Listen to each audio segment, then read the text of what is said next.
This podcast is part of the Deluxe Edition Network.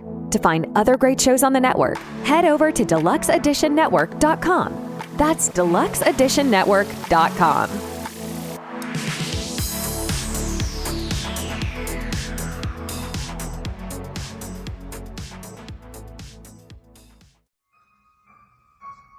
Hello, this is Igoro, host of the Igoro Show, and you are listening to the Steve and Crypto Show. So keep your ears open and your mouth shut.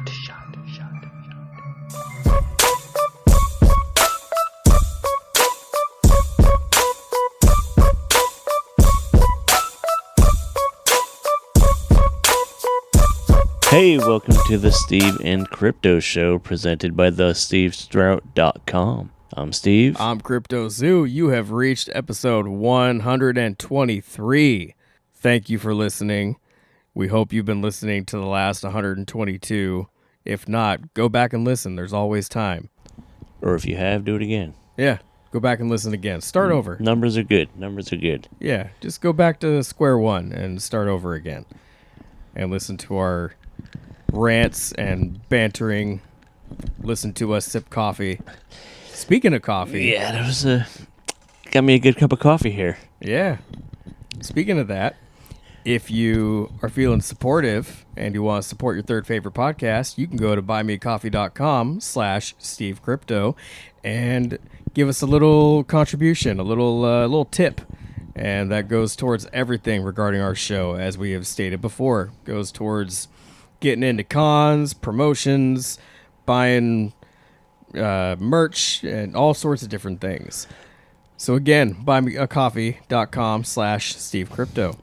And you should also go buy yourself a coffee from our friends at Expedition Roasters. They sent us a case of their awesome blends from their coffee verse to try. I was hoping you were going to take my segue opportunity. They have what they call their immersive pop culture themed coffee experience, and so far, it's quite an experience. It's pretty good stuff. We cracked into the first bag, and we wanted to tell you guys about it and how you could get some. So what are we drinking on today? This episode you are listening to right now is powered by Beans from Outer Space. We need like a cool little sound effect or something, but we're not put gonna an do echo that. on my voice We're not right gonna there. do that. You know, Yeah. We're not that fancy. the Pigs in Space inspired clip that I just gave you. The coffee's good though. Yeah, the coffee's what's great. the flavor man. all about? It really kicked in just a couple minutes ago, just before starting this episode here. Again, Beans from Outer Space is the name of the flavor. It's peanut butter. This is peanut butter cup flavored. So each bag has like a spooky name or a like sci-fi horror themed name to it. The design of each bag is really cool. I love the artwork.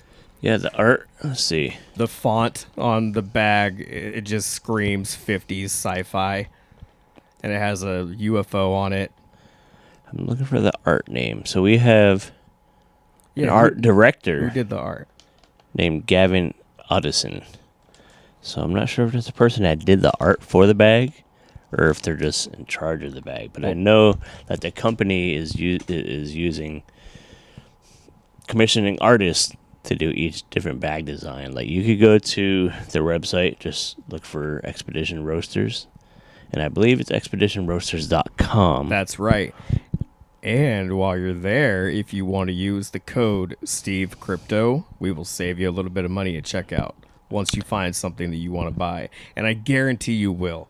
If you're listening to us and you're a horror fan, which you probably are, and a coffee fan, which if you're an adult, you probably are a fan of coffee because you need it to stay alive, then this is the company for you. Expedition Roasters. You know, I think I'm personally excited to go through it and try all these flavors, but there are a bunch of flavors, and they just released their Immortal Monsters coffee line, which they sent us bags of that stuff, which we'll get to and tell you guys about. We want to we want to feature or showcase a flavor every week, every episode for the next several weeks. Like we said, we got a good little supply of coffee that they sent us, and so we want to make sure we hype it up for you guys. So far, we're on our first bag, and they're batting 1,000. This Beans from Outer Space is really good. Yeah. The peanut butter cup flavor, like I get hints of the chocolate. The peanut butter, I feel like is more in the aroma than the flavor. Yeah, they have a little spot on the bag that you can squeeze and sniff it, and it definitely there's a little hole there that you can stick your nose in. Do you know what's funny is the little bag holes, the air hole that they use, so you can squeeze and get a sniff. I never knew that was a thing until like the last year. As much coffee as I drink, as much as I love coffee, like Ryan showed me one day. She was like, giving us. I was like, the fuck? What the fuck are you doing? And like she showed me, and I was like, oh, and my life has changed ever since. You're like, have they been putting this little hole here for years? Yes, they have. Yeah, sniff the hole, man. Sniff the hole. And you get, like I said, go to the Expedition Coffee site, get some coffee, use the Steve Crypto code, get a discount. If anything, we could vouch for the Beans from Outer Space. And if any other stuff is half as good as this, you guys will be happy. So just go order some. They're based out of Westwood, New Jersey, which is kind of from cool. Jersey. Yep. This coffee is the only thing that smells good from Jersey. Sorry, Jersey. The bag says it's the taste that came from beyond. See people panicking to get the last cup. Smell the distinct aroma that will drive you crazy. Hear the sounds of joy when you take your first sip. You'll be amazed at how beans from outer space take over your cravings and make you wild. Earthlings beware, you have been warned. Coming soon to a coffee mug near you. I like to hear that description in like Vincent Price's voice. Yeah, not in my voice. Try the beans from outer space. Like, see people panicking to get the last cup. Then throw a little thriller laugh at the end. But yeah, check them out. ExpeditionRoasters.com. The code Steve Crypto, and we'll be back to tell you more about their coffees. But back to us. Back to more promotions. We told you about the coffee. Go to buymeacoffee.com/SteveCrypto. Also, if you're looking for some more content from us, if we haven't yacked your ears off already, you can head over to our Patreon, which is patreon.com/SteveCrypto. And we have an assortment of things. There's unboxing videos. There's spoiler talk. We're actually going to get into some more of that really soon. We're going to talk Turtles. We both just saw the new Ninja Turtle movie, Mutant Mayhem, and we want to yak about that a little bit and spoil it for you. So if you are not planning on watching the movie for some reason, I don't know why, and you just want to hear us talk about it, head over to Patreon. Or if you've already seen it and you want to hear a couple nerds yak about Turtles and this version of the Ninja Turtles, which is pretty fun. I like the idea of spoiling it. I really like for it. people. Yeah, so I'd rather spoil it for you. If you want to hear us spoil the Turtles for you, head over to Patreon. Later on this week, that'll go up on That's Patreon. Right. So yep. Go join, listen to some of the old stuff till we get that up, but it's coming soon. The last clip we put up was like an hour long, and it was all about the Burt Kreischer thing I went to at the Gorge. Yeah. We have talk of the last Burt Kreischer end of the tour, which is apparently continuing in the same damn city a month later. Yeah. Yeah. That's stupid. You got scammed by a fat, shirtless hack. I like the guy. I like his comedy and everything. I didn't care for the movie. The Machine movie was lame. It just didn't make me laugh. But they should have marketed it as more of like an action flick. But yeah, I mean, since you mentioned it, 3 months later, he's coming back. He's October 20th, I want to say, at Climate Pledge.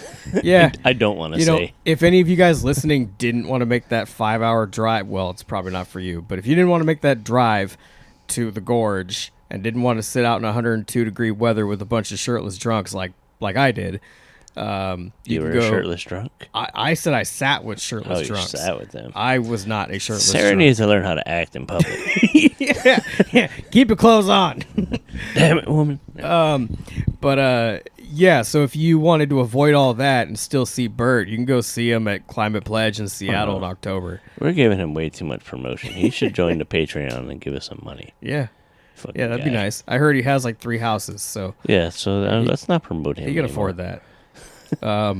But, you know, Is he up on stage saying, "You guys, let me take my shirt off and tell you about this podcast, the Steve and Crypto Show"? that last tour that we attended, it was kind of a way of him to promote new comics, up-and-coming comics, or ones that just aren't out there as much. So I appreciate what it's about. But it is kind of lame to see like a new tour being started up almost right away, you know. Yeah. So he's already promoting another tour. Like I was saying earlier, the studio probably wants him to fucking recoup some of the money they lost from the movie. Could be. Yeah. I heard it cost about $20 million to make that movie. Did it? Yeah. And 15 to Mark Hamill. Yeah. That He's- might not even be a joke. So yeah, Anyway, Patreon. Head over there. Listen to that. join for as little as $1 a month. That's right. And we appreciate you guys for listening here, for listening on Patreon, all the above. Also, if you want to follow our adventures online and just keep up with everything we got going on, you can follow us on Instagram and I was going to say Twitter. It's hard but to not say now Twitter, huh? it's X. it just makes me think of DMX. So head over to X and follow. And we're gonna give it to you. Yeah. We're gonna give it to you. Just clearing my Scared throat. my dog. I was clearing my throat there. My Sorry. poor dog was sitting over there, fucking licking himself, and you had to scare him. Head over to my Twitter page. Wait, I can't call it Twitter. Yeah. Head over to X and follow Sorry, hero. follow CryptoZoo88. Carry on. And the Steve Strout. How would you like it if you were licking yourself and somebody scared you? I can't even lick myself. Well, shit. Imagine if you could. Your life would be different, first of all. Life would be very different. It's like, He jumped about as much as my grandpa used to when the phone rang. My grandpa had emphysema, and I swear, dude, he would jump out of his chair every time the phone would ring next to him. And his own kids, occasionally, just to fuck with him, they'd go in the back room and take their cell phone in and just call the house phone and make it ring just to make him jump. what kind of awful children are torturing their poor grandpa? I know, and then he would smile, they'd laugh, and he'd smile at him, and, you know, just give him that look like, you little asshole. And they're grown men. Did you do it? No, I said his kids. Like, my dad would go and do that, or my uncle would do that. Now my aunt, she's too nice to do a thing like that. But her brothers, no, they would. And they did. And we all laughed. Damn. So yeah, you mentioned X. Yeah, head over to X and follow CryptoZoo88 and the Steve Strout. You can also check out our Facebook group. We encourage you to contribute there if you have things that you're working on. Post a clip, post a music video, maybe a little bit of your script you're working on, whatever it is. If it's pop culture friendly, if it's especially horror friendly, spooky, whatever, we encourage you to put it in there. Let people see it. We have almost 1,000 followers in that group, so I'm sure you might get some new eyes on your project. So I got a question for listeners. Reach out to us on X or Instagram or Facebook or whatever, and tell us what there is these new social media platforms popping up. I can't think of any of the names off the top of my head, but there's one that Instagram, Facebook, Meta, whatever the fuck it is, launched. Threads or something like that. Yeah. Our friend Jared Savage was talking about I Threads. started using that a little bit. I haven't really dug too much into it, but there's another one out there that people have been using too. What are you guys' thoughts on those? Are you still sticking with like Twitter or any of that? Where would you rather? What would be the best place to keep you guys up to date on what's happening with the podcast, with the Steve and Crypto Show. Like, because there's, social media has been really, like, volatile and, like, weird lately. Like, algorithms are off. Like, you don't know. Like, you used to know, like, certain times of the day you could post stuff and people will see it. But it's like, fucking so thrown off now. And then, like, there's, like, the wars between... There's, like, talks about, like, fucking Elon Musk fighting the Facebook guy. And, like, I hope it happens. I hope they fight to the death. And then... But, so, like, engagement's all weird and fucked up. And, certain things are getting more engagement than others. More deserving things. Where are you guys interacting these days? That's what we want to know. Like, where are you guys spending the most of your time when it comes to social media? That. Are you on Instagram more than you are Facebook? I hear a lot of people prefer Instagram over Facebook. But with that being said, it's more important now than ever. You mentioned, like, Patreon, Buy Me a Coffee, and ways to support us. I think equally as important as monetization. Did I say it? Monetization. Okay. Mm-hmm. Got to make the words right. Equally as important to that is reposting and sharing and liking posts and putting out your own post about the Steve and Crypto Show. Yeah. To get the word out and spread it, because, like I said, the whole engagement and algorithms are got everything fucking twisted. So the more you guys spread the word, the better chance we'll have of being heard and growing, and which will allow us to do cooler shit for you guys. And anyone that is in, like, really any form of entertainment has to somewhat rely on other people to kind of help spread the word, I mean, even people that are considered famous that some of you listeners follow today, they had to start somewhere, and they had to probably get help from other people around them and followers to kind of preach their gospel, about what they're doing. And so we appreciate anybody who ever chooses to help promote us. If you're listening and you haven't done so yet, we'd really spread the word. Yeah, we would really love if you guys would, put up a post about, maybe look in the archives and find an episode from us that you really enjoy and just share it. Or if you have friends, you know what? I just mentioned Jared Savage a minute ago. A friend of ours, actually the first wrestler we actually had on our show. We've been talking about having a wrestler on for a long time. I believe he was like episode 117. Go back and check that out.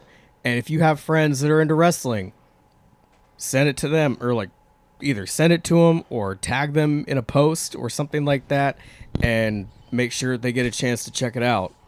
If it helps, if you are listening and you're in Washington and your friend is also in Washington and into wrestling, let him know he's a Washington guy, if that helps at all. But we talk to people from all over the place, not just in Washington. We're trying to get this podcast out to as many people as we can, as many folks that will listen and will have us. But it's just trying to find our audience and our type of people. And we need that assistance from you guys. It's a really good thing for them to share and post about? Our merch. And I know just where you can find our merch, and that's Etsy/shop/Steve and Crypto merch. Or just go to Etsy and look up Steve and Crypto Show, and you will find us. We have 2 t-shirt designs. We have a coffee mug that I bet would really even enhance the flavor and the overall experience of having Expedition Roasters coffee. It does. You put some of that in your cup in the morning. Whoo! You'll be flying like Ric Flair after a couple bumps. I tried back the beans. In '83. I tried the beans from outer space in the Stephen Crypto mug, and it was just like I felt like I was in outer space, and it was special. I felt like I was an astronaut, just floating around on a mission to save the universe. Yeah, and I really felt like I could. Did you pass out a couple cards of our podcast to the aliens? Gave away some stickers. Yeah. Apparently aliens are real. Yeah. Yeah, there's Tom DeLonge was right. should have listened to Blink 182. I'm not sorry for saying that. Where are you? In a flying saucer. My girlfriend Sarah went to see Blink 182 in Seattle not long ago, and I was supposed to go, but I ended up staying behind to watch the kids, and told her coworker to go with her, and they had fun. They had a good time. But what was kind of funny is as they're going to the show, or probably there, I was at home watching a Blink 182 concert on YouTube. Crying.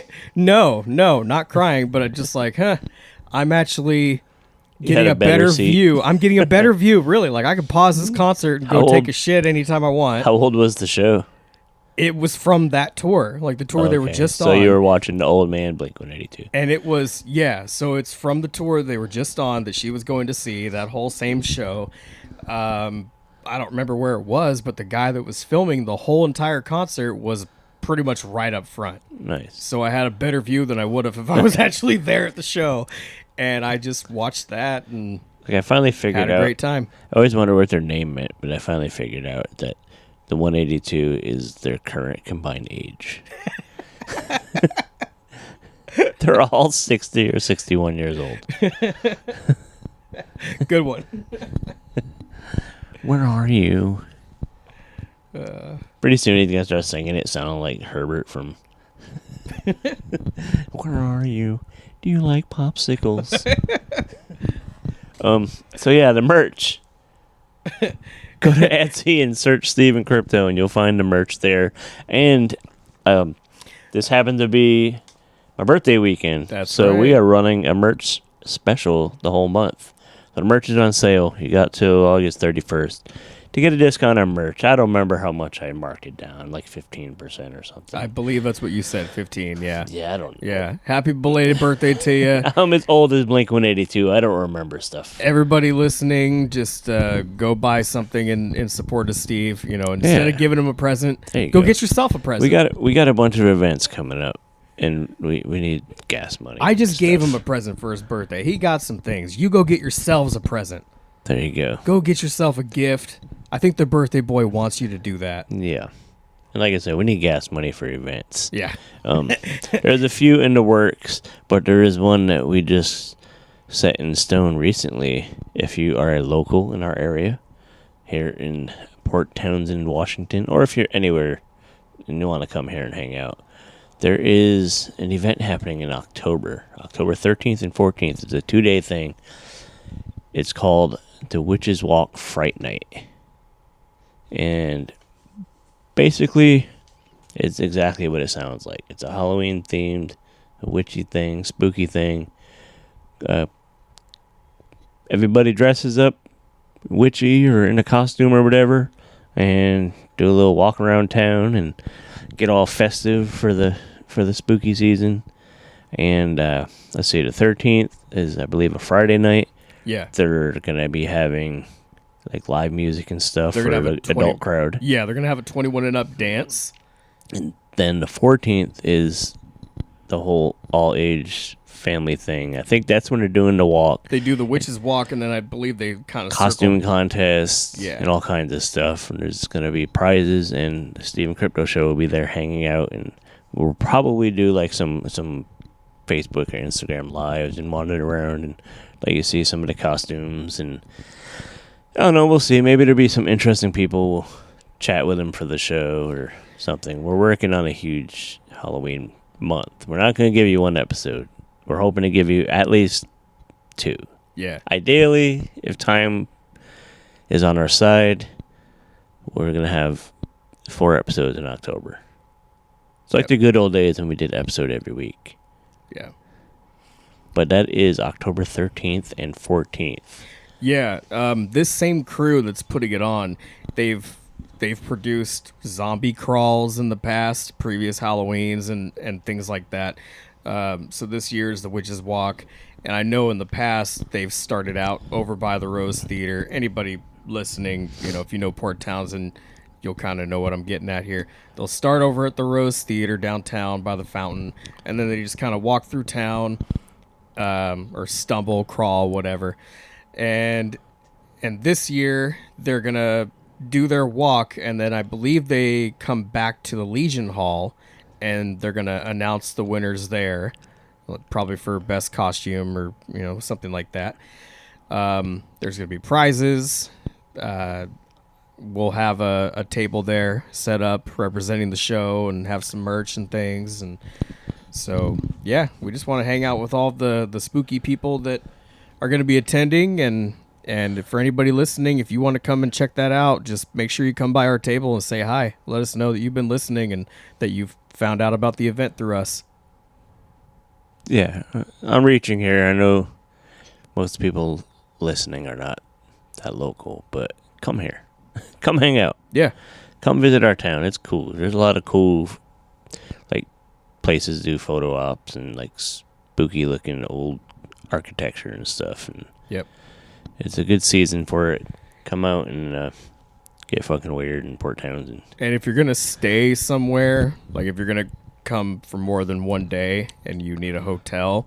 They're all very expensive. They're all expensive, but if you're into the spooky life, look into Manresa Castle or just the castle now. Yeah. But look into that online before you come this way and get a room there. We recommend it. Yeah, they have a known history of being haunted. Before we get too far away, you were mentioning events I was coming up. mentioning how delicious this beans from outer space is from Expedition Roasters, where you could go and buy a bag and use the discount code SteveCrypto and save some money. And then you could use that money you saved and go buy a Steven Crypto mug on Etsy and then fucking drink your coffee out of that mug. That's right. And you could just have fucking live your best life. And take a picture with that coffee mug, tag us in it, tag Expedition Roasters, because that's the coffee you're drinking. Yeah. If you get merch, take a picture and tag us, and we'll send you, like, something else, too. Yeah. Maybe some stickers or a fucking DVD, like a horror movie, or just something. Yep. You got till the end of the month. Go use that code. Actually, it's not even a code. Just go to Etsy, and you'll see everything's discounted right now. Yep. It's all on sale. Yeah. Everything. Spread the word. Everything. All 4 items we got there. Tell all your friends on Threads and X and Instagram and Facebook and fucking send smoke signals. Yep. Send a pigeon. Don't do it here in the Northwest because most of the area is in a burn ban. So don't light a fire to make smoke signals. So just text somebody. We send an email. Steve and I like to set up traps, and we catch seagulls, and then we just attach little cards to their ankle with rubber bands. But we never get replies. Nobody ever catch them because, like, seagulls are assholes. We need to get pigeons. Yeah. We're too broke for that. So if you want to head over to our Buy Me a Coffee, you can contribute so that we can get some pigeons. What are we even talking about this episode? I'll tell you what we're talking about. We are talking about the Toy and Collectibles show in Squim. Oh, yeah. I'm going to mention that right now. Again, tell these people that aren't from the area about this event that they're probably not going to come to. If you guys want to come and hang out with us, we're going to be there September 9th.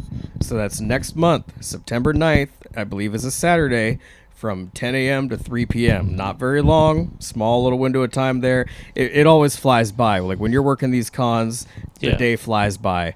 I mean, it sounds like... I wouldn't call this a con, but... Well, when you're working at, like, vendor events and things like that, everything's going by so fast before you know it, it's time to pack up and leave. But this one's from 10 to 3, and it's going to be at the Guy Cole Event Center, which is 144 North Blake Avenue in Squim. So just check out the Toy and Collectibles show on Facebook. I believe you can find the group page for it. And there's going to be vintage toys, action figures, die-cast robots, Hot Wheels. There's play sets. There's models, Legos, comics. Like models, like model kits or like models? Like car models, yeah. Like car models standing around outside. Yeah. If Like that gets the bikini listeners, models or, yeah. right, yeah. If that gets the listeners to show up, there's going to be bikini models standing around outside, Okay. along with Barbies, Godzilla toys, Star Wars. I'm bringing Star Wars for sure. I'm sure Steve might be bringing some. I got some. Not only are we going to be there hanging out in attendance, promoting our show, but we are going to be vendors there. So Steve and I both are going to have some toys, collectibles, Funko Pops, all kinds of different things. Come buy my shit so I can buy more shit. Yeah. Pretty much. We probably should have mentioned this before we mentioned the witch because this thing. one comes up before that. I was thinking the same thing when you mentioned the witch hunt, but oh well. These are events that are coming up, so and they're in our area. If you guys can make it, you got a little bit of time to plan for it. Another one. Josh Cook, we're talking to you. We have another event. Come up and say hi and buy some toys. Saturday, November 11th, Tacoma, Washington. We are back at Grit City Comic Show. It's one of our bigger events that we get invited to. We'll be hanging out there. It's going to be some pretty good comic guests. Randy Emberlin will be back. Ron Randall. Our old pal, Blackie Shepherd. Bunch of cool people there. There might even be some other podcasts that we collaborate. Maybe the Lego people will be a little more friendly to us this time. Yeah. Not to say nothing bad about They them, weren't, but I mean, they weren't mean towards us or anything, but like, they just weren't friendly. yeah, we were next to this table last year that, well, I'll start over. There's the main con room, and then, like, before that, there's often, like, little booths with promotional things. We're and like stuff. the first people you saw. So, yeah, we were one of the first tables when you come around the corner before you go into the main room. Now, you know, everybody's excited to get in there, but they also were excited to check out the Legos, which were right next to us. Which way overshadowed us. Yeah. And so there's like people checking out Legos and families with their kids looking at like these Lego trains and, you know, things that are moving on this table. And then we're next to them as they walk away like, do you like podcasts? Yeah. Hey, come here. We don't have Legos, but we have stickers. Yeah. We have stickers and a free bucket of Tootsie Rolls. Yeah, we had candy, though. That was cool. People liked the candy. Yeah. Some of them would just come and take the candy and not the podcast promo stuff, but, you know, But whatever. I heard there might be a celebrity guest there. Once that's confirmed, we'll mention it, because I might actually try to bring that guest on our show. Kind of hype the convention a little bit, but it's always one of my favorite shows every year. There's a comic convention that still has an emphasis on comics, which is nice. Yeah. Which is nice. So yeah, there's possibly more events, which we'll keep you guys in the loop on. We'll post them online, of course, on X, and I fucking hate saying that. I still want to call it Twitter. Yeah. Shit, what else has been happening? I went to Spirit. You went to Spirit, that's right. You did go to Spirit. Speaking of, I had a show and went to Spirit all in one day. How did the show go? I know it was like you're kind of quick in and out. Yeah. It was a tribute. Well, not a tribute. I'm sorry. It was a benefit show For a local, who's been going through a lot of health issues. I'm not going to get into it, but you know, some serious health issues that they had, and then they kind of thought they got past them, and then they sprung back up again. So it happens to a lot of us. But a few local artists decided to join forces and try to do what we could to put a little extra money in the pockets of that family so that maybe some hospital bills can be taken care of and whatnot. So, yeah, it was all right. We had, I want to say 2 or 3 cancellations at the last minute, like the day of the show. I found out the couple performers couldn't make it. And so that changed things around, and basically I was going to be performing third, I believe, and I ended up going first. And a lot of shows start at like 9 or even 10 around here. This one started at like 8:30 or so. Right. And so like the crowd's there and it's kind of early. They maybe have one drink in them. They're not loosened up yet. They ain't loosened up. They're not So you had loosened to- up. And so I had to do my best with that. Also, like, the crowd was sitting down. They were responsive. They clapped and everything. But it's just hard, like, when you're in that hip-hop state of mind, that position, to... You want to, like, hype people that you want to hype them up and get them not all even awake excited yet. and moving. Yeah, and they don't want to, so it's just going to come off corny. I don't want to. Throw your hands up. I don't want to. Yeah, I even made that joke later after my set talking to somebody. I was like, Steve Harvey used to have this old joke about going to rap shows, and he's like, 32 motherfuckers on the stage, one microphone, everybody hollering at the crowd, put your hands in the air, wave them side to side, scream. He's like, I paid $38.50. God damn it, you scream. And so I've thought about, like, saying that joke, referencing it on stage and telling the crowd, like, I'm not going to do that to you, like, and kind of reference that joke. And then right after that, be like, all right, everybody put your hands in the air. There's things in my mind that I wanted to do before the show. Like, okay, this song I do this song I do that. Then all the changes just threw everything off. It all gets thrown out the window when you go into the crowd or go into a show. Sometimes you go into the venue. Did you record or film any of it? No, I don't really know if anybody was recording it out there in the crowd or anything.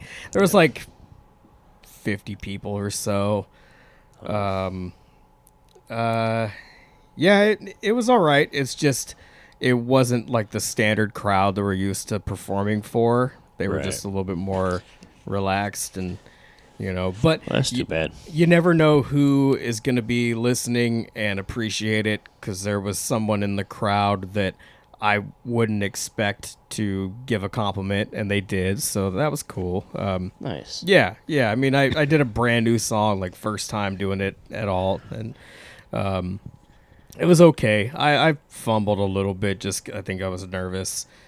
So, and that's another thing, too, is your nerves. Like, it's funny how before a show, you might not be nervous at all, and then same thing. Just you get there, you see the people, and something changes within you, and you're like, why am I so nervous now? I wasn't before. Like, I was fine at home. I had practiced, and, I Thought you were ready. thought everything. You're never ready. Yeah. It's like this. I like have fucking pages and pages of notes, but I still don't know what the fuck I'm talking about. Yeah, we still end up fumbling. Yeah. So you know what? Fucking. You mentioned you went to Spirit. I'm starting to see Halloween shit in the stores. I'm getting fucking hyped for Halloween. What's good at Spirit? Like, were you disappointed? Were you hyped? Or is it the usual Spirit Halloween? Let's open a store before we have the store full. This location actually had more stocked than I expected them to. Right. Because, last year we went early, and it was kind of like that. Like, half the store was Like, there. it wasn't even set up. Why'd you open? Yeah. Well, because they know that people like us are going to come in and buy whatever, And then come back and buy more They later. had 3 things on the shelf, and I had to buy one of them at least. But, they had more in stock than I expected. There were still a couple little spots that needed to be filled up, but better than last year, for sure. It looks like their animatronics are better. I've been watching, like, following them on Instagram. They keep doing, like, giveaways. Like, win this animatronic by, tagging somebody. Yeah. They look better in that fucking Mars Attacks. The alien Yeah. is fucking bitching. So they didn't have that. Mars Attacks is one of the main themes this year, and They didn't have that animatronic? They didn't have that set up. No. They had a bunch of other ones set up, which again was an improvement from last year, because last year they didn't even Half of have, them don't like, work. either they weren't set up or they were standing there but they didn't work. That's because people let their little fucking bastard kids go up and stomp on the foot things. And Not my kids. They don't want to be near them. no, hell no. No. My kids actually had me pretty excited that day, Saturday, when we went, because our youngest, who just turned 4, he actually was saying Halloween store over and over, and last year he was scared and didn't want to go. So this year he wanted to. We get inside, and then he's scared, and he was like, go home, Never go mind. home. Yeah, never mind. Yeah, go home. And so Yeah, back to Mars Attacks. They didn't have the Martian set up, but that is one of the main themes this year. They had a Mars Attacks sign, a couple of them, and like a welcome mat and a bunch of other things. The main themes this year, a couple of them are kind of the same as last year, really. Killer Clowns, Yeah. Hocus Pocus. Those two are from last year. Of course. And then there's Mars Attacks, Trick or Treat again, which they've just been putting out more and more Trick or Treat stuff, which I love the movie, so I'm not. Each year it's like snowballing. Yeah. Bigger. It's the same with those other two franchises you said, like the Hocus Pocus and Killer Clowns. Killer Clowns. Like when those movies came out, nobody gave a fuck about them. Yeah. And it's kind of, they grew like a cult following. And Mm-hmm. then now there's merch and everything. And I think with the Mars Attacks thing, it was never, I mean, people like it, but it was never appreciated the way it should have been. Yeah.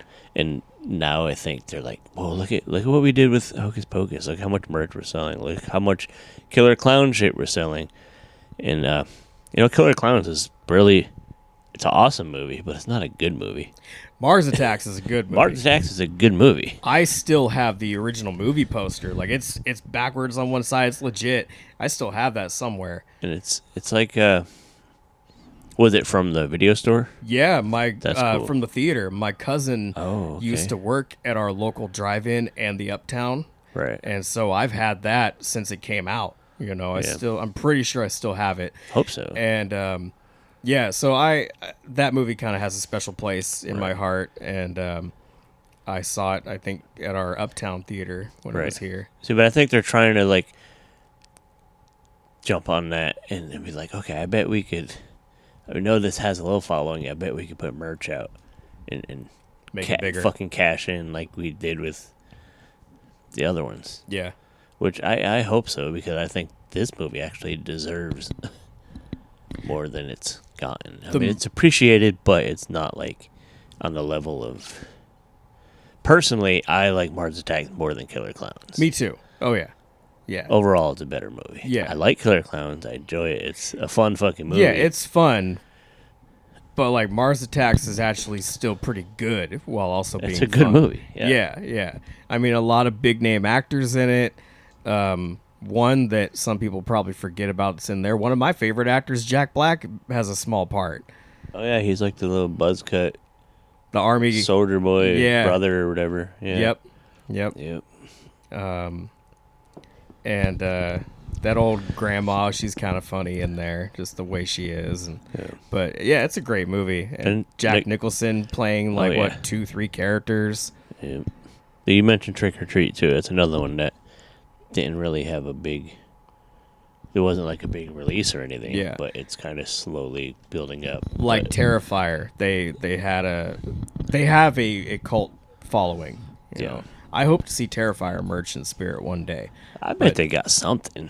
Yeah, but anyway, But not like a wall. The whole, they don't have like the Beetlejuice section or, Yeah. you know what I mean? I'm sure they had a bunch of Beetlejuice stuff. Beetlejuice was back again. Yeah, thanks for mentioning that. Beetlejuice, Haunted Mansion had a couple things.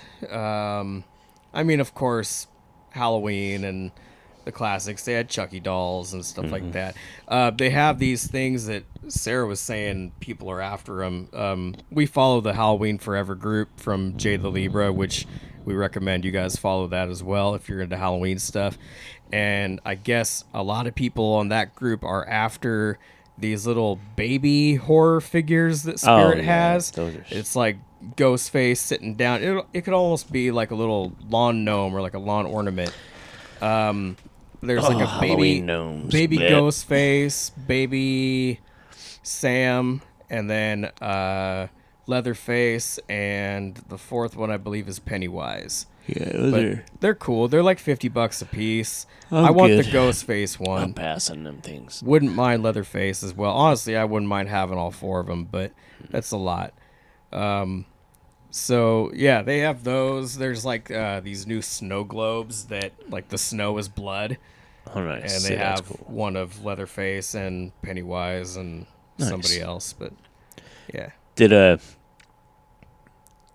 you take any pictures or anything? yeah, I actually got some video of some of the animatronics. Did you? One being a killer clown. There's like a 7-foot tall clown with a bag of popcorn. Nice. Yeah. Maybe we'll put up a post at thestevestrout.com, and we'll put those up in there. Yeah. Your pictures. And I made it to Michael's, which is always one of my first stops looking for Halloween stuff. And they were getting their Halloween section filled up. They're following the they've been doing like a trying to go like a vintage look with a lot of their decor. Half it's like vintage, the other half is like kind of witchy, mystical kind of stuff. Yeah. But they had, so far, like, I've been watching, like, in the Halloween Forever group and watching Jade's videos and other people. And the one actual piece of decor that came out this year that I really wanted, I was able to get. I saw it at the Michael's I went to, and then I hit you up and was like, hey, you're going out by this other Michael's that has it. Get it for me. It was. I thought you wanted that Edgar Allan Poe on the toilet. Nah. That's what I thought you were after. You didn't tell me what you wanted at first, and I was like, he's getting that Edgar Allan Poe sitting on the crapper. No, I'm good. There is a Edgar Allan Poe bust floating around out there that looks pretty cool, or look good on a bookshelf or something. Yeah. Because I have like my little mini display with like my little Poe Funko next to like these old Edgar Allan Poe books down there they're like fucking 120 years old or something. Wow. But I love vintage looking blow molds, like the plastic blow molds, and there was this really cool ghost holding a little Halloween bucket, and he was fucking huge. He's like over 2 feet tall or something. We used to have a ceramic one like that when I was a kid. And then your parents Damn gave near them that all away. size. Yep. They gave all of our Halloween stuff away. But I did get I almost said Christmas. my blow mold from Michael's, which is good. Like I haven't seen anything else out that I need. That was the one thing I needed this year. Have you seen any pictures or anything that you need for this year's decor besides the baby dolls? Nothing that really comes out right now. I mean, we're definitely going to go back to Spirit and give them more of our money. Because they have, like, you were talking about even at Michael's, all the kind of witchy stuff. Yeah. They have a bunch of that at Spirit, course, too. yeah. A bunch of things you could pretty much leave out all year round if you wanted to. Notice there's a lot of, like, snaky things and stuff. Like, Yeah. no thanks. I want my jack-o'-lanterns and fucking pumpkins and bats and skeletons and shit. But yeah, I can't think of anything that I have to have. Yet. No, not yet. I don't know. It's There's- tough, man. Like wanting to get a lot of decorations, but not wanting to spend a lot of money. Yeah, Or, like, it's tricky. Like, okay, I could buy this one really cool thing for $300, or I could buy a bunch of stuff and My issue spread is it around. space. Yeah, I don't have space. Like, you guys got a lot more space than I do, but yeah. like I feel like I probably have more stuff than you guys, but you guys have more space. Yeah. Like, I got a lot of shit. You're here. You know Yeah. how. You know how my collection is. Like, I'm thinning it out. That's why we're doing that toy show. Yeah. But Halloween. Locally, I don't know if I mentioned that Home Goods, their section, they got it filled up now. So that's worth checking out. I had That's somebody good. send me some pictures and show some pictures, and they got a lot of the similar types of. I saw a couple things that I was like, oh, I want those. But not as bad as I wanted that blow mold. But yeah, that's the Halloween stuff. So we'll keep watching, and I'm sure we'll chat about Halloween stuff more leading up to Halloween. We'll talk about Halloween stuff around Halloween, because we're going to go all the fuck out on Halloween, hopefully. You guys listening, I'm going to give you a couple tips for like some people that are constantly Just a posting. For some people that are Give 'em the whole constantly thing. posting. See what you did? They're posting videos, posting places that you can go to get your decor. Follow our friend Jay the Libra that I mentioned earlier from the Halloween Forever group. Be sure that you're following her online and watch her YouTube videos because she's constantly going to Home Goods, TJ Maxx, and different places like that to She's show like you. the queen of Halloween decor. Yeah. This is the time where all that stuff's coming out now, and she's going to show you like where the good things are, which stores, so you don't have to go to every single one of them unless that's what you want to do. Also, our friend Derek Moore, he is posting all the time. You can find his videos. I want to say his YouTube is like, what is it? I don't know, but just I don't remember. find him on Instagram. Find Derek Moore on Instagram. Shadowplay Shadowplay PDX. DX. Yeah, Shadowplay PDX. I knew that the Portland and thing you was get in a link there. to his YouTube. He puts up a lot of stuff. He does a lot of like unboxing videos. Yeah. Shows some of the stuff. He's but- been posting a lot of things lately about different stores and what they have. Yeah, So. he's another sucker that gets out there and spends up all his money. Yeah, but I mean, I figure like if you guys don't have time to go to all these stores, you can look at what those two have been up to, and you can figure out the one store that's for you. The shit you need. The shit Yeah. you need. Before we get ready to wrap this, I kind of want to take a moment and offer a condolences to the family and fans of William Friedkin. If you don't know who he is, he was the director of The Exorcist, which is considered arguably one of the scariest movies ever. I remember kind of one of the few movies that freaked me out as a kid. I'm sure you watched it. Oh yeah, I watched it. I mean, my mom said that she thought it was one of the scariest movies she had ever seen. Yeah, and it inspired a lot of filmmakers and performers and people in the horror business, like that one movie. He's done a bunch of other shit too, but that, dude, it's like one of the horror masterpieces.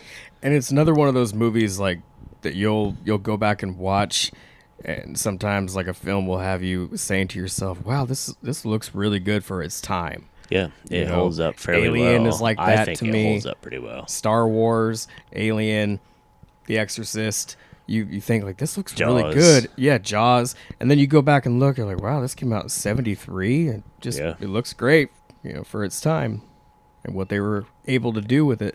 But yeah, William Friedkin passed, so that's too bad. But he is too definitely left a legacy for us horror fans to appreciate.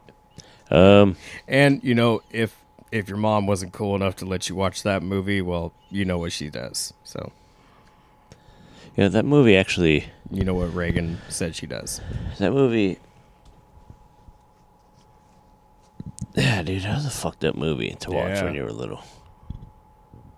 I remember being freaked out by it. Like, goddamn, the devil. Did you ever hear the Richard Pryor bit about The Exorcist? Probably heard it, but I don't remember it right now. All right, everybody go on like YouTube or something and search Richard Pryor Exorcist and listen to that whole bit. It's one of the funniest fucking bits ever. He's talking about if the Exorcist happened in an African American family home, in a black home, how it would be way different. Like, it would be really short.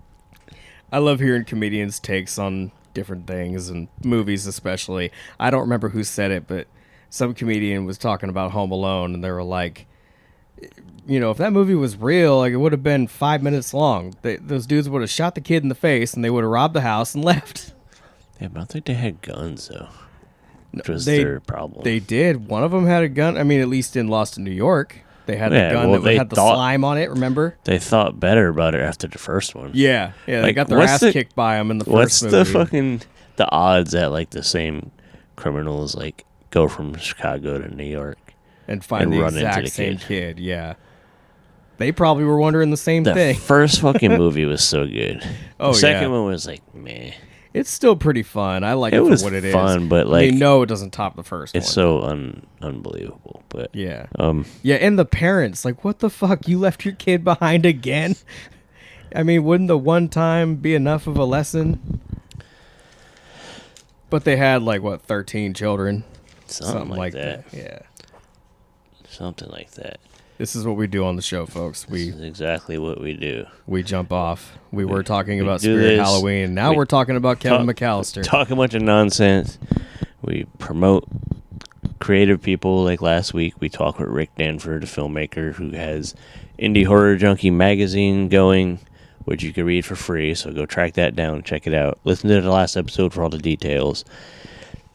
And, of course, go check out some of the other podcasts in the Deluxe Edition Network. Go to deluxeeditionnetwork.com, and you'll find the Steve Crypto Show and over 20 other shows on there, all independent podcasts. We're all there promoting each other and hyping each other. There's a whole slew of different genres and stuff going on. Who are the podcasts of the month, Steve? The podcasts of the month are the Broken System Podcast and Quad Pro Quo. There's 2 podcasts a month every month, and they deserve it. Someday it's going to be us. That's right. We mentioned Rick Danford last week. This week we are actually joined by a past guest. I think he's been on twice now. So he's officially a cast member of the Steve Crypto Just Show. like TJ, huh? TJ, yep. He's just fresh off a highly successful campaign for Psycho Ape 2. Psycho Ape being his film about a ape that escapes a zoo and goes on a rampage killing people with bananas. And it's grown a little cult following. Like, people love it. They've sold a ton of copies of it, and it's been screened around the country, and people are loving it. We're getting a sequel. And like I said, they just had a successful campaign to raise money to film that. And Addison Binek is back to hype something new that he's working on. He does a movie riffing show, which he did a couple episodes of it for Trauma, I believe. And then they kind of severed ties, and he's been doing it on his own. But he's running a new campaign for that, which he is here to tell us about. So why don't we jump into that chat with Addison Binek and hear what he has going on.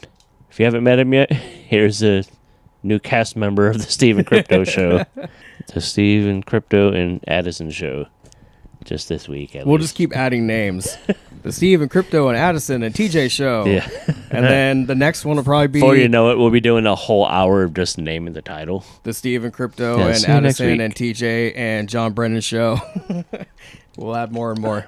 Yeah. But, let's chat with Addison. We'll be back. Hi, I'm Doug Jones, the tall, skinny, goofy actor who plays lots of monsters and creatures on film and in TV. But today, I want you to know that you are listening to the best podcast on the air, and that would be the Steve and Crypto Show. Hey, we're on the Steve and Crypto Show with a friend of the show. He's been there a couple times before, and now he's officially a repeat offender. We have Addison Binek. He's a filmmaker who made the cult popular.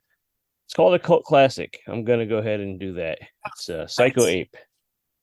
And he is here. He's just fresh off a very successful campaign to raise funds for Psycho Ape 2. So why don't we just jump right in and tell us the Psycho Ape 2 story? All right. Well, it's been about 3 years since we released the first Psycho Ape. It'll be 3 years in October. And, the movie's played at a couple of festivals, and it's gotten some screenings, and I've sold it at quite a few conventions over the years. And, Bill Whedon, the star of the first one, he, has been asking Greg DeLiso and I to, make another one. And I've always been pretty apprehensive just because we never really intended to make a sequel. It kind of just ends the way that it ends.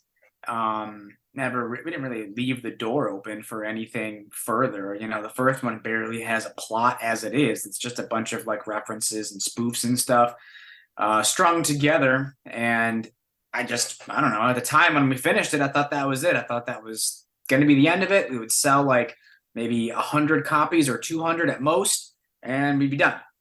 But finally, my Psycho 8 partner, Greg, convinced me earlier this year to do it.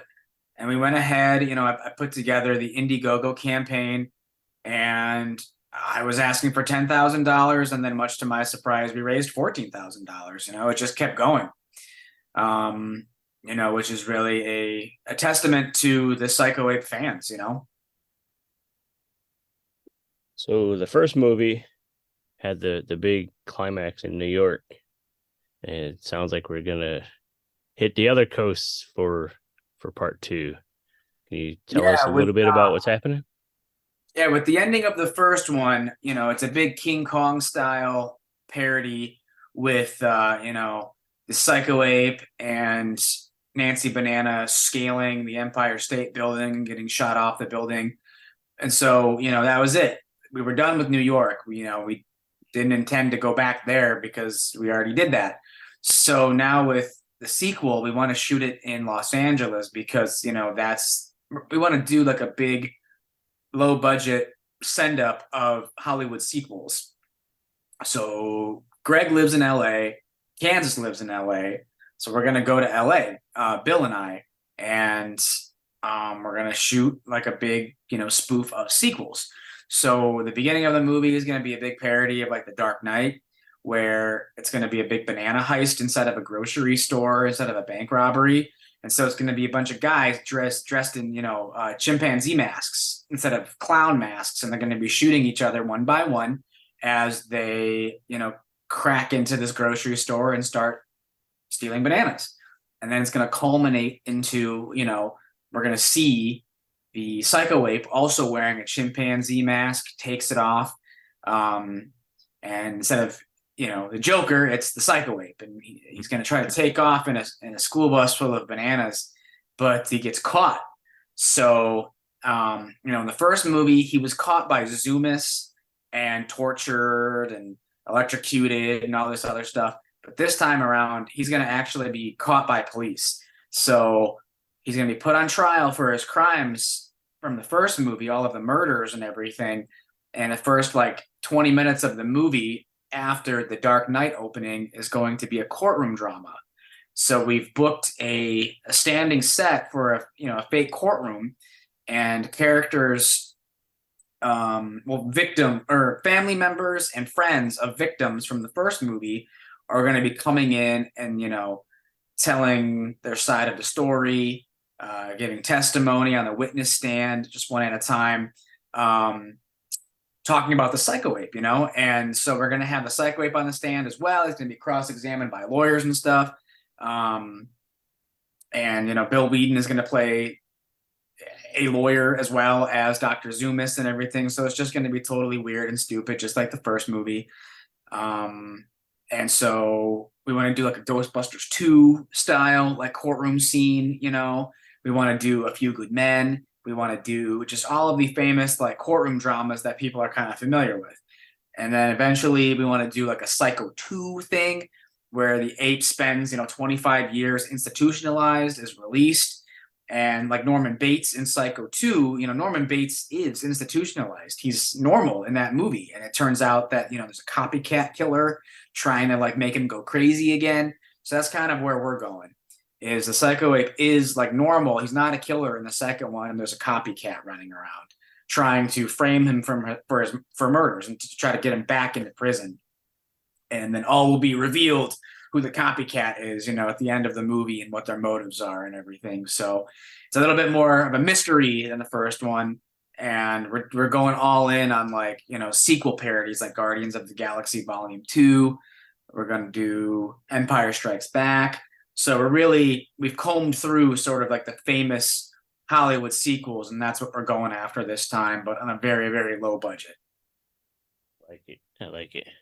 I'm picturing the slow motion O.J. Simpson police chase scene down the highway or something with the big bus or some crazy shit like that. But yeah, it's gonna be way. I mean, we're talking school bus. I ordered a miniature. You know what I mean? Because we bus, yeah. We don't have we don't have access to an actual school bus. Yeah. So people are gonna have to accept shots of a toy school bus, like being, it. that's what they're gonna have to, just that's what we have. So, you know, I think that adds to the charm of yeah, I mean, of Psycho 8, man. at the end of the first movie, we had stock footage of the military, bombing the Psycho Ape with, airplanes and stuff. And we had like a little kid playing with, army tanks and everything to sort of simulate that. And like, he was holding jet airplanes and stuff in the sky and flying them Right. around. That's kind of how we did those shots. So we're just gonna do the same thing, and we're just gonna have someone playing with the toy school bus and everything, and like it's supposed to be the getaway bus for the Psycho Ape, but it's it's the best that we can do. We can't actually get a school bus. Right. So you got toy cop cars too? No, but it's just the school bus. We're gonna have Right. cops, show up and draw their weapons and everything, and pull him aside before he can actually like get away. And we want to do something where like they arrest him for the like the banana heist, but then they realize like oh man, like we have the Psycho Ape in our custody, so let's book him for all of the murders and everything from the first film. So um yeah, it's a lot more ambitious than the first film. We have like double the budget, but the thing is like we're spending more money like faster because we're putting ourselves up like in an Airbnb. We're paying for a courtroom set, so that $14,000 that everybody like generously donated, like it's getting spent, and it's getting spent fast. You know what I mean? Because we're putting every dollar that we can on the screen. We want to make it like bigger, and we want to make it better than the first movie.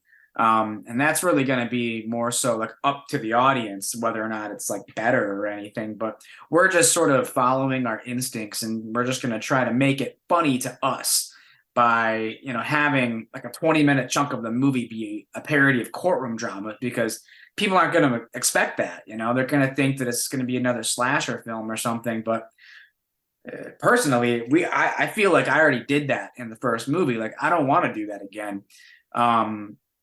If we just did the same thing, then where's the growth in the franchise? Where's us being able to try something new? So we're taking this money and we're trying something new. So I hope people like appreciate that and sort of follow us on this journey of, just doing something different. We're still going to make it funny and stupid and, crazy and dumb with movie parodies, but we're also like, we're aiming higher. Yeah. And it sounds like the heart is still there. So that's what's important. Right. Yeah. I mean, at the end of the day, it's still going to be a Psycho Ape movie, and it's still just gonna be like a guy in a crappy gorilla costume. But we're just, we're going to shoot it in 4K so that it looks a lot sharper. The first movie was shot mini DV, so that's already a step up. So again, it'll still be a Psycho Ape movie. It's just going to be, a slicker looking one and a more ambitious one. So, I think a lot of people like the first movie because it is so like crass and DIY, and this time around, what we learned from the first one was that a lot of festivals and streaming sites will not take the first movie because it's shot on mini DV tape and it looks too lo-fi. Yeah. We can't get onto Tubi because it's too lo-fi. We can't get into certain festivals because it's too lo-fi. So that's why this time around, we really want the second one to like look better. We want it to sound better so that we can get into these festivals and so that we can get onto Tubi, Right. When do you guys start shooting? 2 weeks, August 25th. All right. As we got an 8-day shoot. So August 25th until September 2nd. And we're almost done with the call sheets. We're almost done figuring every day out. Greg DeLiso has been really like working hard at that, chipping away at the call sheets and all that. He's got more experience with it than I do. Right. He shot his movie Bad Brain last year. So he was really like, teaching himself how to do that stuff, and so now he's implementing that for our second movie. We have meetings once or twice a week to sort of talk about the film and figure out like the ins and outs of what we want to do, because our script is like outlined, and we have bullet points for everything, but we have a very loose way of making a Psycho 8 movie where, it's bullet points and like ideas for scenes, like within, ideas for stuff within scenes. We don't have like exact dialogue written. We don't have exact like people like having to hit marks or anything, because we feel that if you have the scene at least like, outlined, and you have beats that you want to hit, then you can fill in the gaps once you get to set. Because what happens a lot is you'll write something, you'll fall in love with it, and then once you get to set and you find that you have limitations, sometimes you're so in love with the material that you can't like, find like an alternative or something, because you're so stubborn about what you've written. This way, it's like, well, we wrote a courtroom scene, we've got some ideas, we've got some references we want to make, but once we get to the courtroom and see what it's actually like, we're probably going to come up with more stuff than what we wrote. So why bother writing like, dialogue exchanges and all that stuff? We're going to hire funny people who can play, like a Tom Cruise parody from like A Few Good Men, or we're going to hire people like a crazy judge who's going to like spout out weird lines, and they can improvise. We can feed them lines. Like that's just how we did it on the first movie, where we were feeding people lines from off camera, or we had pre-written jokes for them to read off of a laptop, like a cue card or something.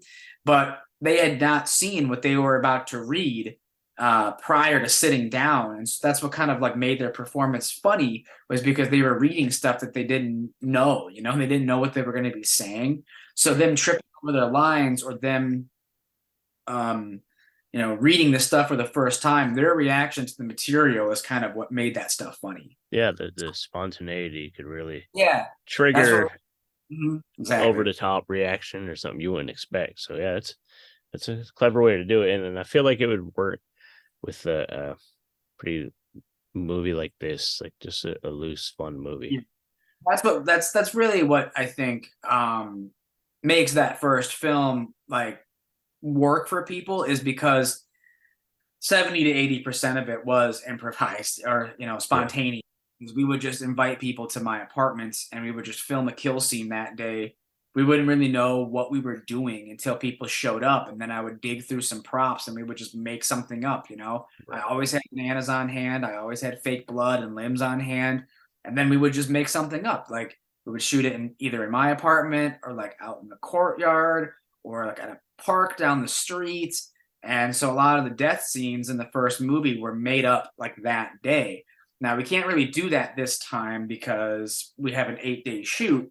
I mean, we have set aside a full day of like that kind of thing. Like it's going to be just like our kill day, and insert shots and pick up stuff. And then we're going to have another day of just sort of roaming around LA, doing touristy stuff, kind of like how Nancy Banana and the Psycho Whip do that in the first movie in New York. So we're doing the kind of the same thing of them walking around and seeing all the famous hotspots in LA this time. I'm not as familiar with LA as I was with New York, because I've been to New York a couple of times prior to filming Psycho Ape, and Greg DeLiso had lived in New York for like 10 years or something before shooting. He's lived in LA now for about 3 years, so he definitely knows some spots, and that's where we're gonna go, and try to replicate what we did at the end of the first film.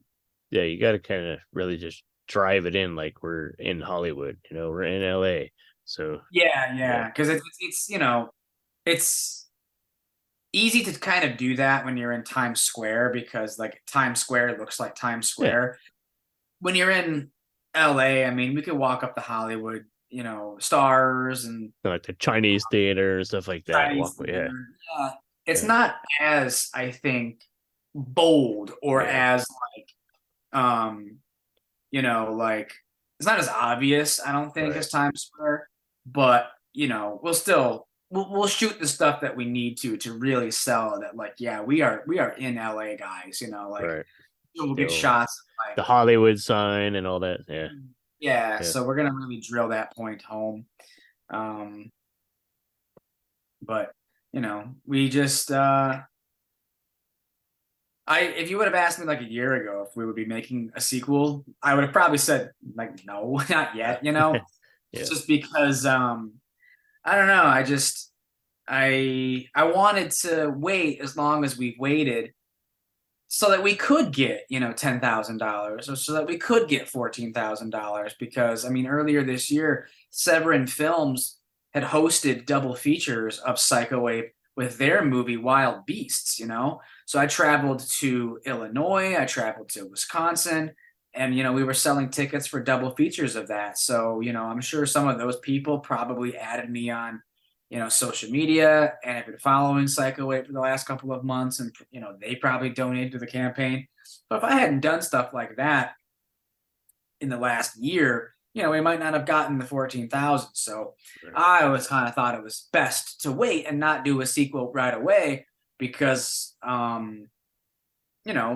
we need this money. Like, we needed to raise the kind of money that we've raised, like, to film it in LA, because I would not have wanted to make the same movie in New York again. Like, there's just that did not interest me.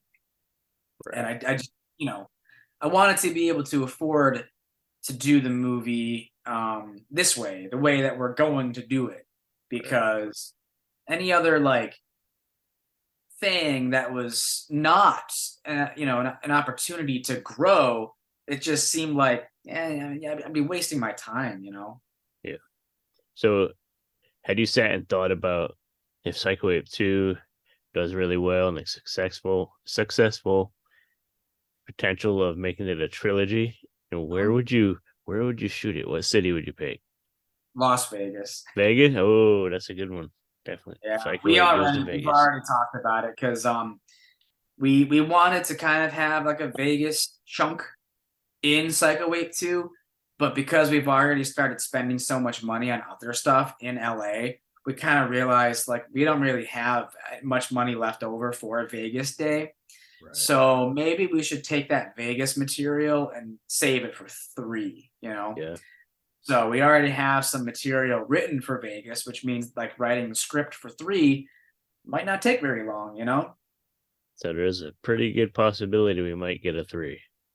Yeah, I'd say so. I mean, it depends on if the sequel is met with, praise, if, it sells well, if people, people have to show up. That's the thing, is we can make part 2 with the Indiegogo money, but if nobody else buys copies, if it doesn't get booked to screen anywhere or anything, then we really only made the movie for those Indiegogo backers. You know what I mean? And like, Right.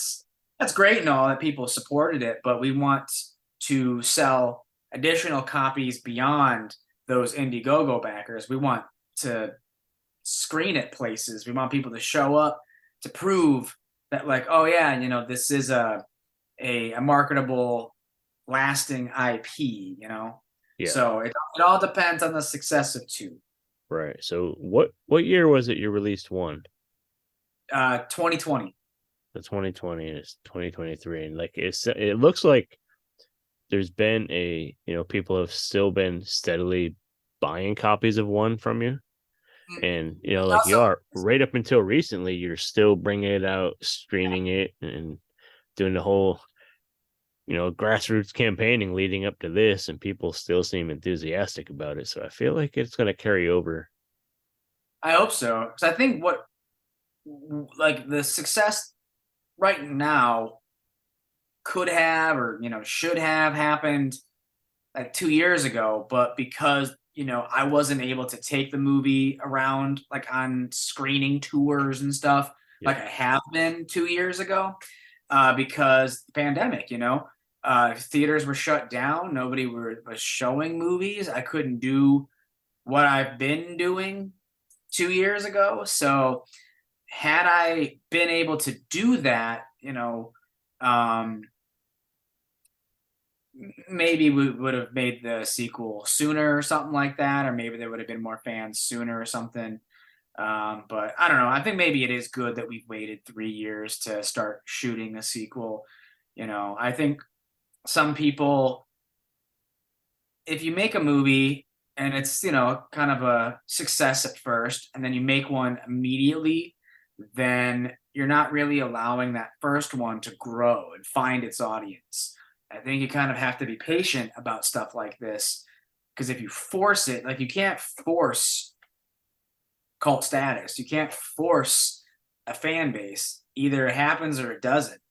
And as long as you're persistent about it, and as long as you like send it to reviewers or give copies away for free to people and let them decide whether or not it's worthy of like a cult status, then try to make your sequel. But I've seen people try to make sequels and stuff like right away, and so now you kind of have like a mildly successful first one, and then a sequel that like no one's gonna know about because they're still finding out about the first one. You know what I mean? Right. You're doing a disservice to yourself by doing it too fast. You can't just create a franchise or anything. And I didn't even think this was going to be a franchise. I mean, the first movie was just the first movie. Like, that was it. I was done with it. I thought that was going to be the end. Just, okay, we made a movie, that was it.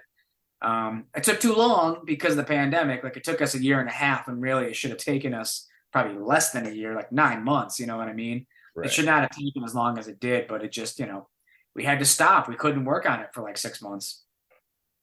So what do you think personally, for you to consider Psycho Wave 2 to be successful? What do you think it'll take? Like, where do you think, where do you want it to go? Like, how far do you want to take it? Well, I mean, just to be accepted maybe into the festivals that didn't take the first one.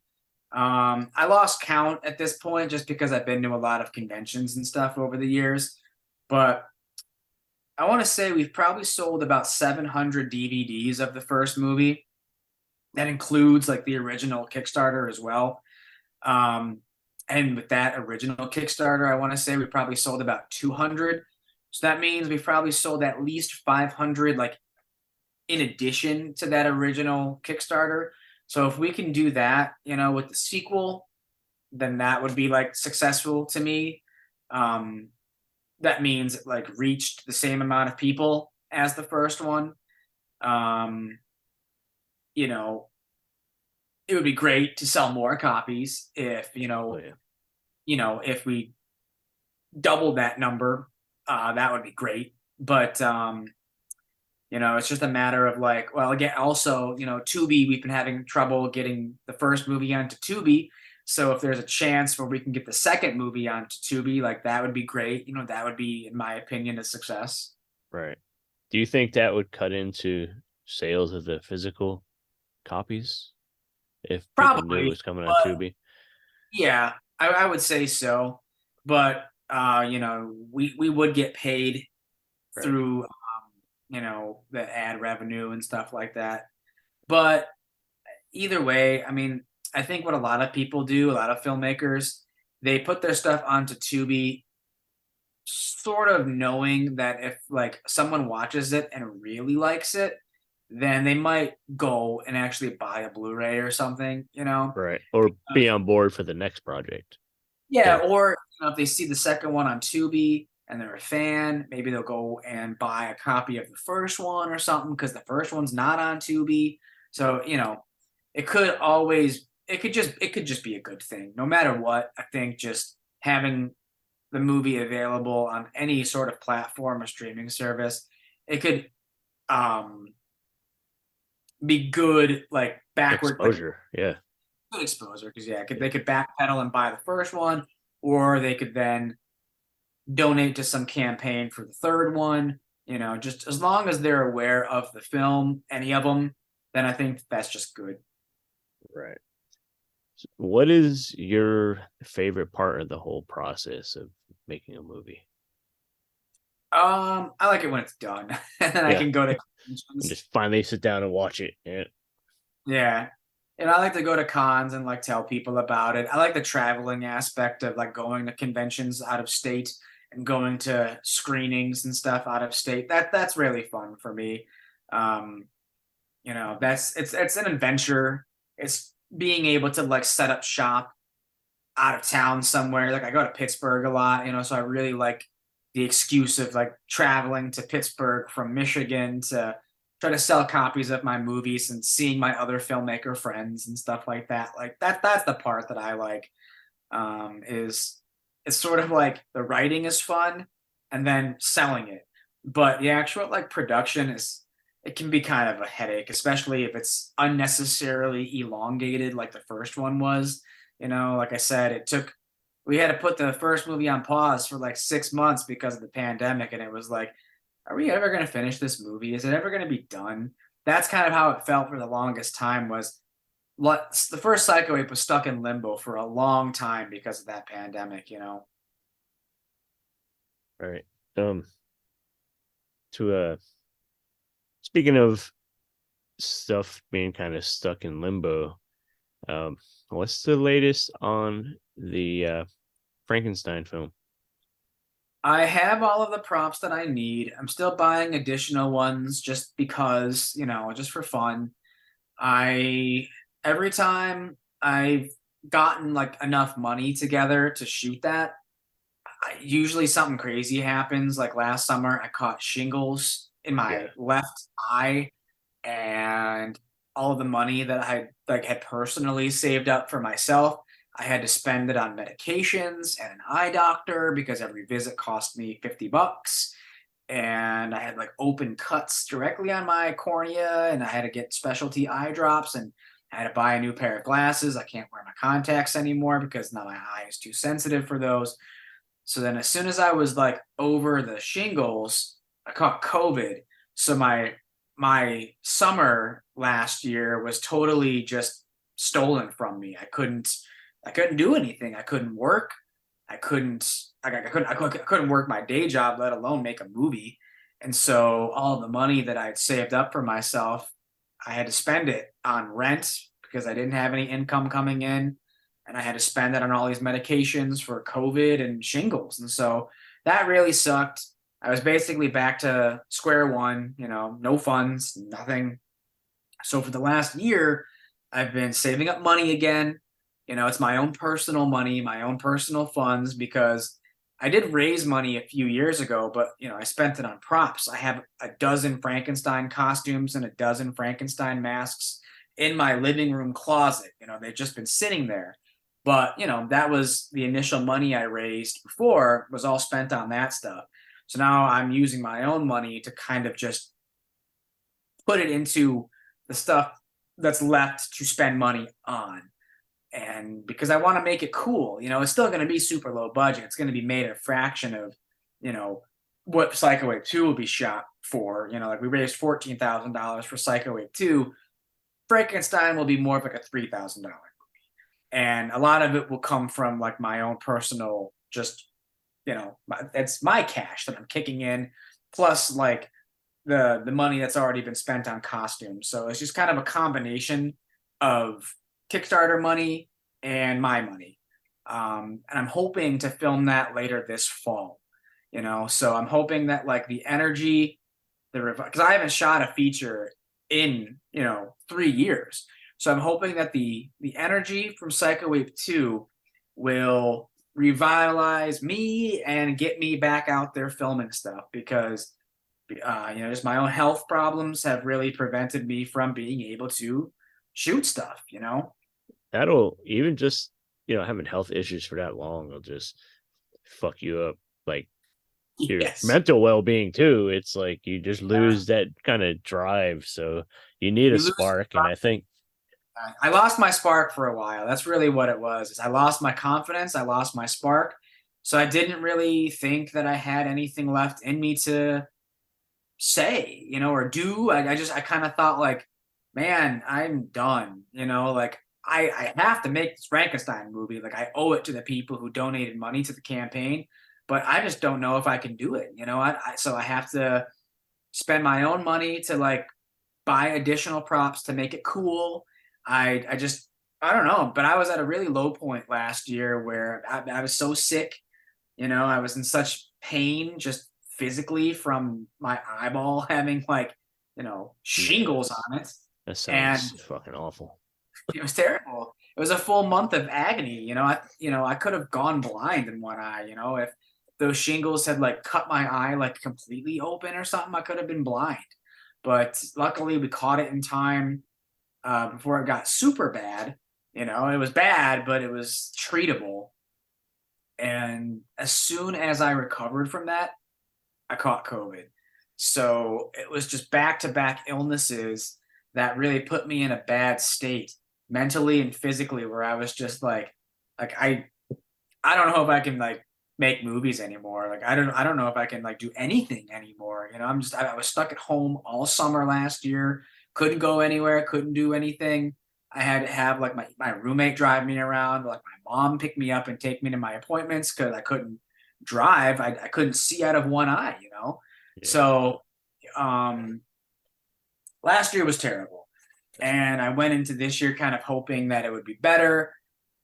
So again, Greg had to kind of convince me, like, let's do this campaign, let's try to raise some money, and let's just go make another like scrappy little movie for 10 grand and shoot it in LA this time and sort of up our game a little bit. And I was reluctant and I was fighting it for a little while. But then when my buddy Matt, who works for Severin, started booking Psycho Ape for various double features, and people were showing up, people on social media were responding to that, I kind of thought like, all right, well, maybe there is still life left in this movie. Maybe there is still like maybe I can do this, I suppose. Like if, I couldn't do a Psycho Ape 2 obviously without Greg, and since he is going to be he's my co-writer, cinematographer, editor, co-director, it's good to have somebody else to bounce ideas off of and to kind of know like we're on the same page here. We want to make an impressive movie with this $14,000. Let's not blow it. So it's good to have somebody in my corner where it's like, we're going to make this movie together, and let's, make it cool. With Frankenstein, I'm doing that myself. I'll be shooting it myself. I'm going to be directing it myself. I wrote it myself. I'll probably have like assistant editors and stuff, people who are going to help me like cut together the footage. Because what's cool about Psycho Ape 2 is like, I'll go out there to LA and shoot for like 8 days. And then any pickups and stuff, Greg can do that by himself. And he can cut it into the movie because he's also the editor. And so by having him be the co-writer, co-director, cinematographer, and the editor, he can do all that while I'm back in Michigan. He doesn't really need me for that stuff. For any additional shooting and editing, he can take care of that. And so while I'm back in Michigan, I can do Frankenstein, Right. That's cool that you guys are on the same page like that you can trust that, if you leave stuff behind for him to work on, he got it handled. Yeah. You He's guys not gonna go and shoot something. change the movie, yeah.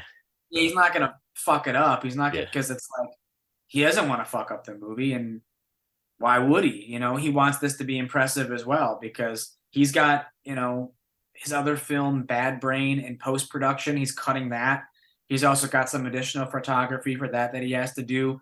And, obviously, we want 2 to be good so that it'll warrant a 3rd or 4th, 5th, if the second one is no good, then we won't be able to do that. So I know that he's not going to do that. We're not trying to kamikaze the sequel and stall a franchise. So as good as we can make the second one is, it's only going to benefit us. Yep. I don't recall if we ever talked about this before. How did you and Greg start working together? I went to a screening of his movie Hectic Knife in 2016, I think. I didn't know him. I just knew that it was a trauma distributed film that was playing in Detroit. and I went and saw it with a couple friends of mine, and I ended up liking it a lot. So at the screening, I was talking to Greg, and I asked him, like, do you do local like filmmaking stuff? And he said that he needed an assistant, like an assistant editor or someone to like take care of his sales, someone to like take care of his social media stuff. So for about 2 years, I would go over to his place, and he would, take care of his wife, and I would hop on his computer and I would operate his Twitter, Facebook, Instagram, and constantly just be generating posts and talking to people and fulfilling orders and things like that, sending out DVDs, sending out copies for review or for sale. So I kind of handled all that stuff for him, and he paid me to do that. So then his wife ended up passing away. One of my best friends passed away, and it all happened within a couple months of each other. And so, as sort of a way to navigate through the grieving process, I pitched the idea of Psycho 8. I had kind of like a nugget of an idea. It wasn't really much of anything. It was just I had the opening Slumber Party Massacre sequence written, and I was like, "Do you want to finish this movie? Like, do you want to finish writing this, and do you want to make this like for real?" And so we did. So it went from being like I was his assistant to all of a sudden we were just making on a movie, or we were working on a movie to help us with grief. And like not a lot of people know that. Like I've posted about that before on Facebook, but that's kind of what the movie was to us, was a way to navigate through our grief because we just lost people in our lives who were really important to us. Right. So by making kind of this like stupid movie with a killer gorilla murdering people with bananas, it just kind of was a distraction for us for, a year. Like it's a nice story. I mean, this sad part, the sad stuff sucks, but it's a nice Yeah, way to come together and right. get through a tough situation. And in the meantime, you guys kind of created a little cool thing that got a nice little following, and that's good, man. Yeah. Just had a thought, but I lost it. Let's you have another campaign going right now for the Roast Masterpiece Theater. What's the history of that, and where are we going with that? Well, I mean, for a couple of years, I did a show called Masterpiece Theater with Troma. And it's like Mystery Science Theater 3000, but with Troma movies. I did 2 episodes of that. The first episode was The Battle of Love's Return, which was Lloyd Kaufman's first film that he ever made. And then that was successful, and he greenlit Poultrygeist. So then we did Poultrygeist. And that had a little bit of a cult following as well. Problem, though, was licensing movies from Troma. Lloyd gave me those movies for free, but then he pulled the licensing rights back, and so I can't really sell those DVDs anymore. I can't really advertise or stream those movies anymore.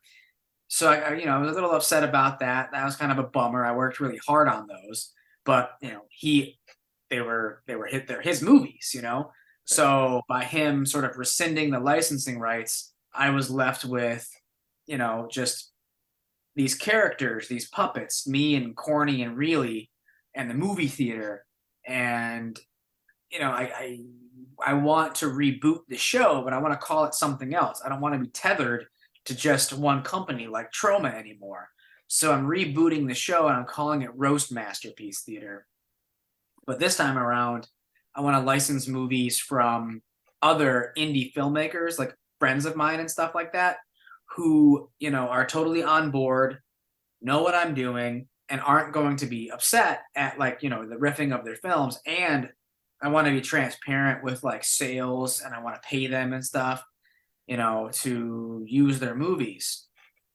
And so a bunch of people have already sent me their films as like screeners and stuff to sort of be a part of the project, which is really exciting. I've already got like 10 movies, lined up, but I want to get some money raised for like a new theme song, because we had a Tro Masterpiece Theater theme song before, and so now we have to change it. We have to call it Roast Masterpiece Theater. So I need money to like pay this punk band in New York called the Antibodies for their, their music. They have to record a whole new theme song for us, and I want to pay them to do that. And then the first movie that we're going to do is a movie called Spirit Animal, which is a shot on video slasher movie, but it was released in the year 2020. So it's a modern day shot on VHS slasher film. And the director of that movie is Madeline Deering, who I'm friends with. And we quote each other on each other's like DVDs and stuff like that, which is pretty cool. Like when I'll finish something, I'll send it to her to like watch it, and she'll say something nice, and I'll put her quote on, the Blu-ray for that. And so then she's quoted me for her movie Bathtub Shark Attack. So we just kind of go back and forth doing that. But I want to do her movie Spirit Animal as our first episode of Roast Masterpiece Theater. And what's fun about the DVD release of Spirit Animal was that she had scratch and sniff cards that were included with her DVD release. So throughout the film, you can scratch the scratch and sniff card and interact with the film, because a number pops up at the bottom of the screen. So during a certain moment of the movie, like if someone is smoking weed, like the number 2 pops up, and so you're supposed to scratch the number 2 on your card and sniff that. Or like, a guy in a gorilla costume shows up and starts throwing poo. So then you scratch like the number 4 on a scratch and sniff card and you sniff poo. Or like they're outside, camping in the woods, and so you scratch a number and it smells like pine trees. So it's very cool and interactive. And so I want to, pay to get a bunch of scratch and sniff cards to include in our physical media release of our Roast Masterpiece riff of Spirit Animal. So you got like multiple experiences going on where it's a riff of a movie, but it's also like scratch and sniff as well. So I think that would be fun. It's just that scratch and sniff cards are like $400, Right. So I wanted to raise money to match, the $400 for my half, because I want to pay her, but then I want to give her additional money for the scratch and sniff cards. And so it's a big expense. And I thought that by raising money, or by having a campaign going, that people could get, they could pre-order DVDs or Blu-rays to help pay for the scratch and sniff cards. They can get, associate producer perks. They can get executive producer perks. And it would just be a fun kind of interactive thing for everybody, I know that like it's been a couple of years since I've done Tro Masterpiece Theater. So some people, like newer fans, might not even know that like I did that, some people might think that the only thing I've done is Psycho 8, because they're like they're newer, like they've seen the movie like screened somewhere, so that might be the only thing that they're aware of that I've done. And because I can't really sell copies of like Tro Masterpiece Theater as widely as I used to be able to, they just simply do not know that I've done a Mystery Science Theater style riffing show already. But I have, and I've done it twice, and so I can go back in pretty easily and do that again with, a new series of films. And it's all going to be indie films from friends of mine, so I don't have to worry about like someone pulling the rights or anything, you know what I mean? A lot of them are probably just glad that you're putting their movie out there in another way too. So it's kind of helps them too. Yeah.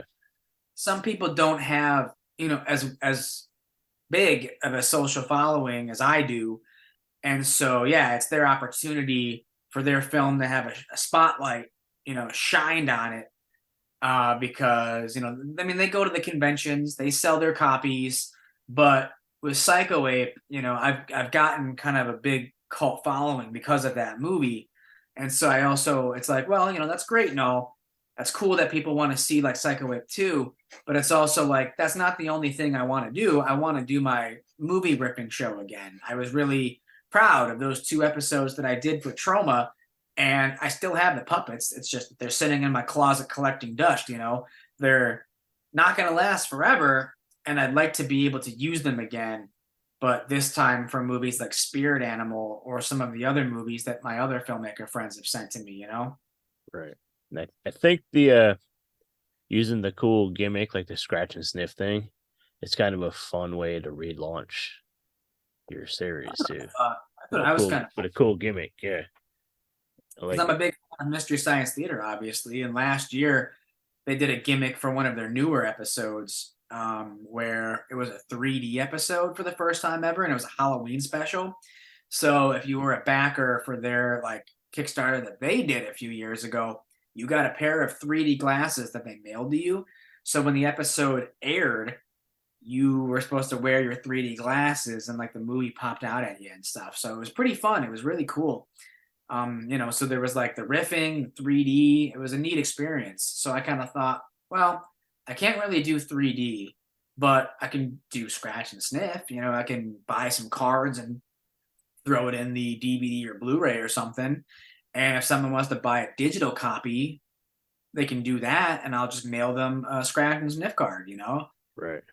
So that's kind of the idea is if you want to watch this episode, I can make sure that when you buy it, no matter what, if you want to stream it, if you want to get a DVD, I can get you a scratch and sniff card so that you can interact with the movie. Get the full experience, right? Right.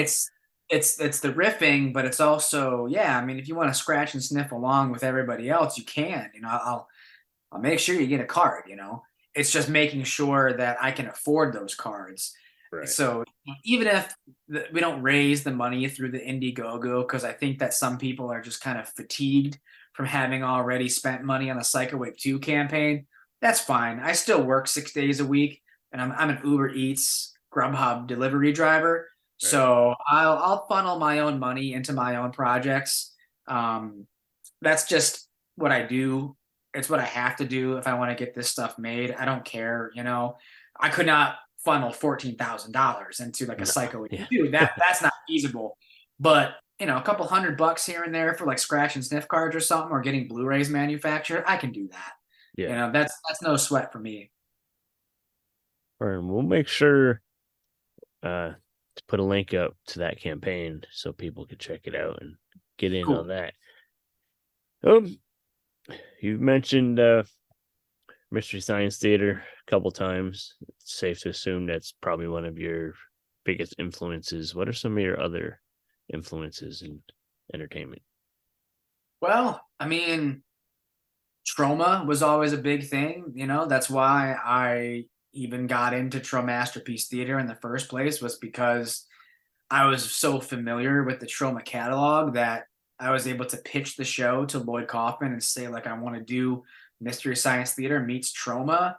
And having been already so familiar with their, you know, their legacy, I was able to blend the two together. And that's why, you know, it was successful, was because I could make references to other Trauma films, and I'd already seen Poltergeist multiple times prior to doing the riff of it, you know. So definitely Trauma. You know, I like filmmakers like Kevin Smith and Rob Zombie and Quentin Tarantino. Those are all people who I look up to and who I idolize and stuff. And I want to do stuff like that. I also love, you know, last year I put out a movie called Magnum Opus because I'm a big fan of Jackass. I took all of this old material that I had lying around, some like 15-year-old, 20-year-old VHS tapes, and I digitized those for the first time ever. And so I cut together this 15 to 20-year-old footage that was, you know, only ever seen by like my friends and I cut it together into a 63-minute long movie. I called it Magnum Opus, the movie, and it's, you know, chronological order of me and my friends starting out when we were like 12 years old, and it goes like 15, 20 years. So you watch us grow up per bit, per stunt, per skit. So we start out as, 12-year-olds, then we're like 15, then we're like 17, then we're like 20, then we're like 25, then we're like 27. So we grow up as the footage gets better too, because it starts off ratty VHS tape and then eventually gets to like mini DV and then eventually gets to like 1080p. So I wish I had thought of this as like a tagline, but someone mentioned this in a review. They called it Boyhood Meets Jackass. And I thought that's exactly what this is. There's no real narrative. It's just stunt, skit, prank, stunt, skit, prank. And like I said, you watch us grow from little kids into adults, and the footage gets sharper and better too. So I think that's kind of an interesting experience. And it's just, I mean, it is my homage to Jackass and the Tom Green Show, because there are gnarly skits in there, gnarly stunts in there as well. But it's also just kind of this non-narrative, like documentary thing that I think is very unique. And I'm glad that some people found it, like it's sold like 100 copies. Not a runaway success like Psycho Ape with like 700 copies, but I'll take 100. 100 is pretty cool. 100 people have seen this footage that only my friends and I ever saw, so it's kind of cool, sort of a peek into like my youth and the things that I liked doing when I was a kid with my friends. There's some people in Magnum Opus who are no longer with me, like they've passed on. So it's cool to sort of have a documentation of those years of, our lives, in a movie for people to watch. That was really exciting to sort of go on tour with that movie, because it screened like 3 or 4 times just this year alone. Like I would rent out movie theaters and show it. I would submit it to festivals, like the convention Cinema Wasteland in Ohio showed it earlier this year. So that's been kind of fun, showing something completely different that wasn't Psycho Ape, that wasn't Traumasterpiece Theater, that wasn't like movie riffing. It was just kind of like, here's this like experimental thing, like who liked it? Did anybody show up? And, some people have, bought it, and some people have enjoyed it. And that's been like kind of the fun part, is doing something kind of experimental, Right. So that sounds like you're getting back in your groove. Like, the rough couple years kind of had you self-doubting a little bit and everything, but then kind of, like we said earlier, getting the spark going with the success, Magnum Opus doing well, people liking it, people really supporting Psycho Ape 2. That's got to kind of feel good and reinvigorate you and just get you really pumped up. And now you're going to go to sunny California and somewhere you never been, right?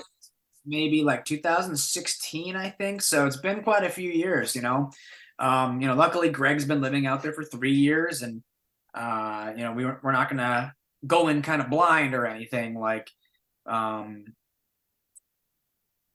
we showed up in Times Square, we were just kind of running around aimlessly. He at least knew the area, and I had been there a couple times too, but right. LA is a little bit different. I'm not as I'm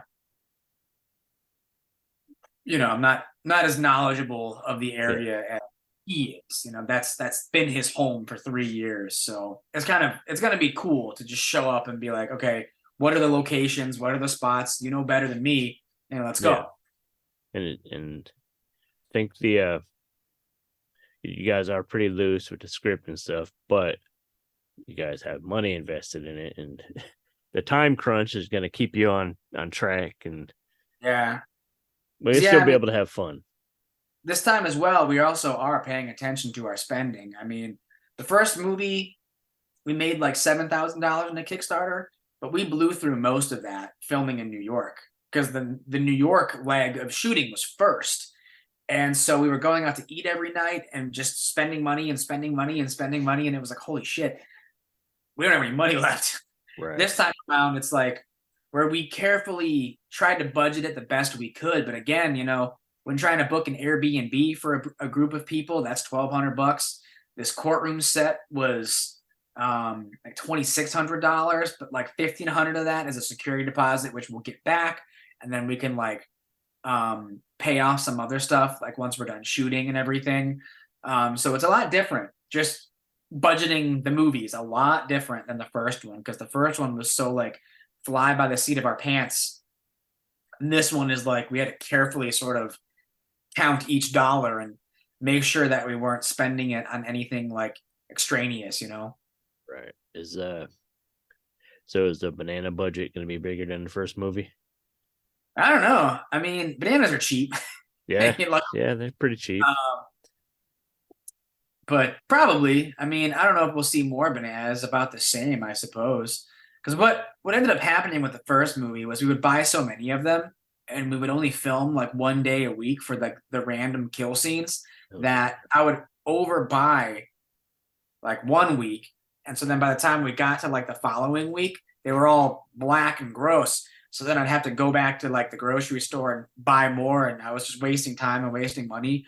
But this time around, since it's going to be like an 8-day shoot, we will use like every banana we buy, you know. So no bananas wasted.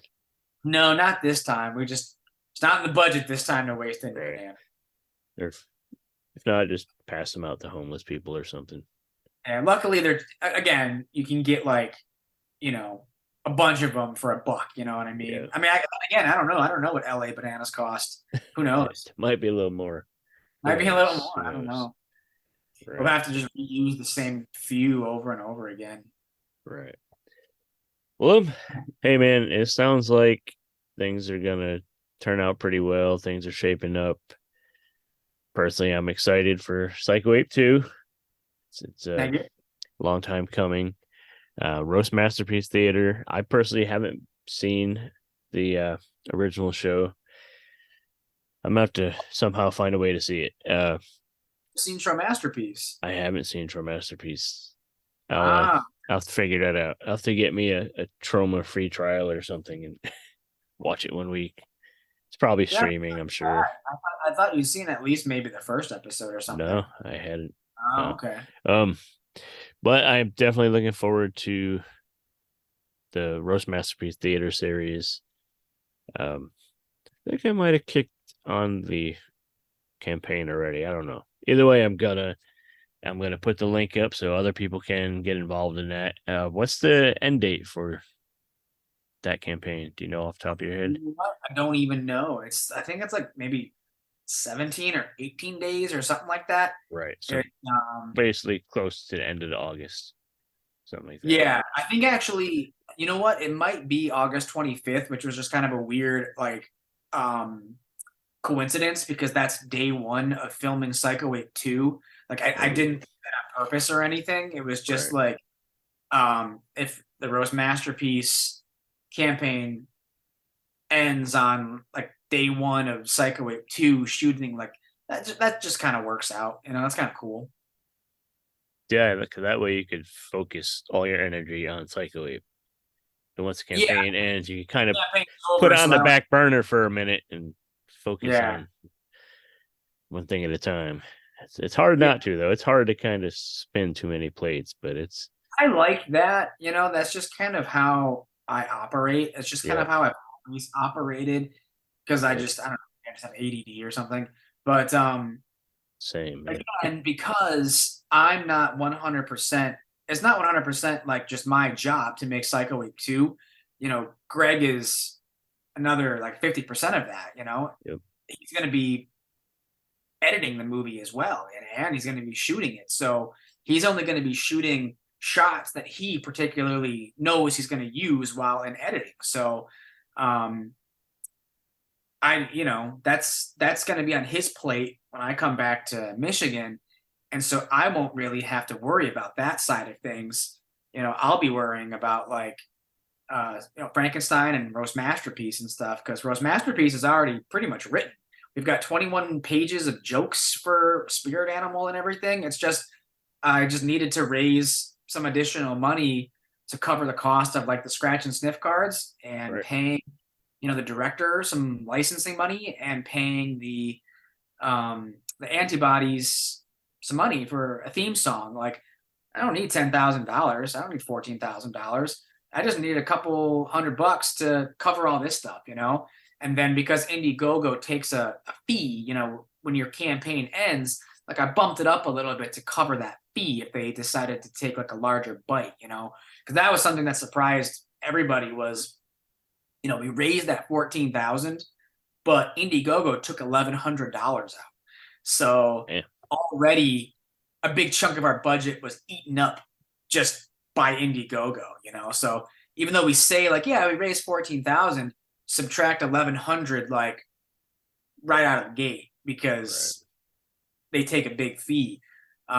So with my campaigns and stuff, I always ask for a little bit more than I need to sort of cushion myself from that bite that Indiegogo takes.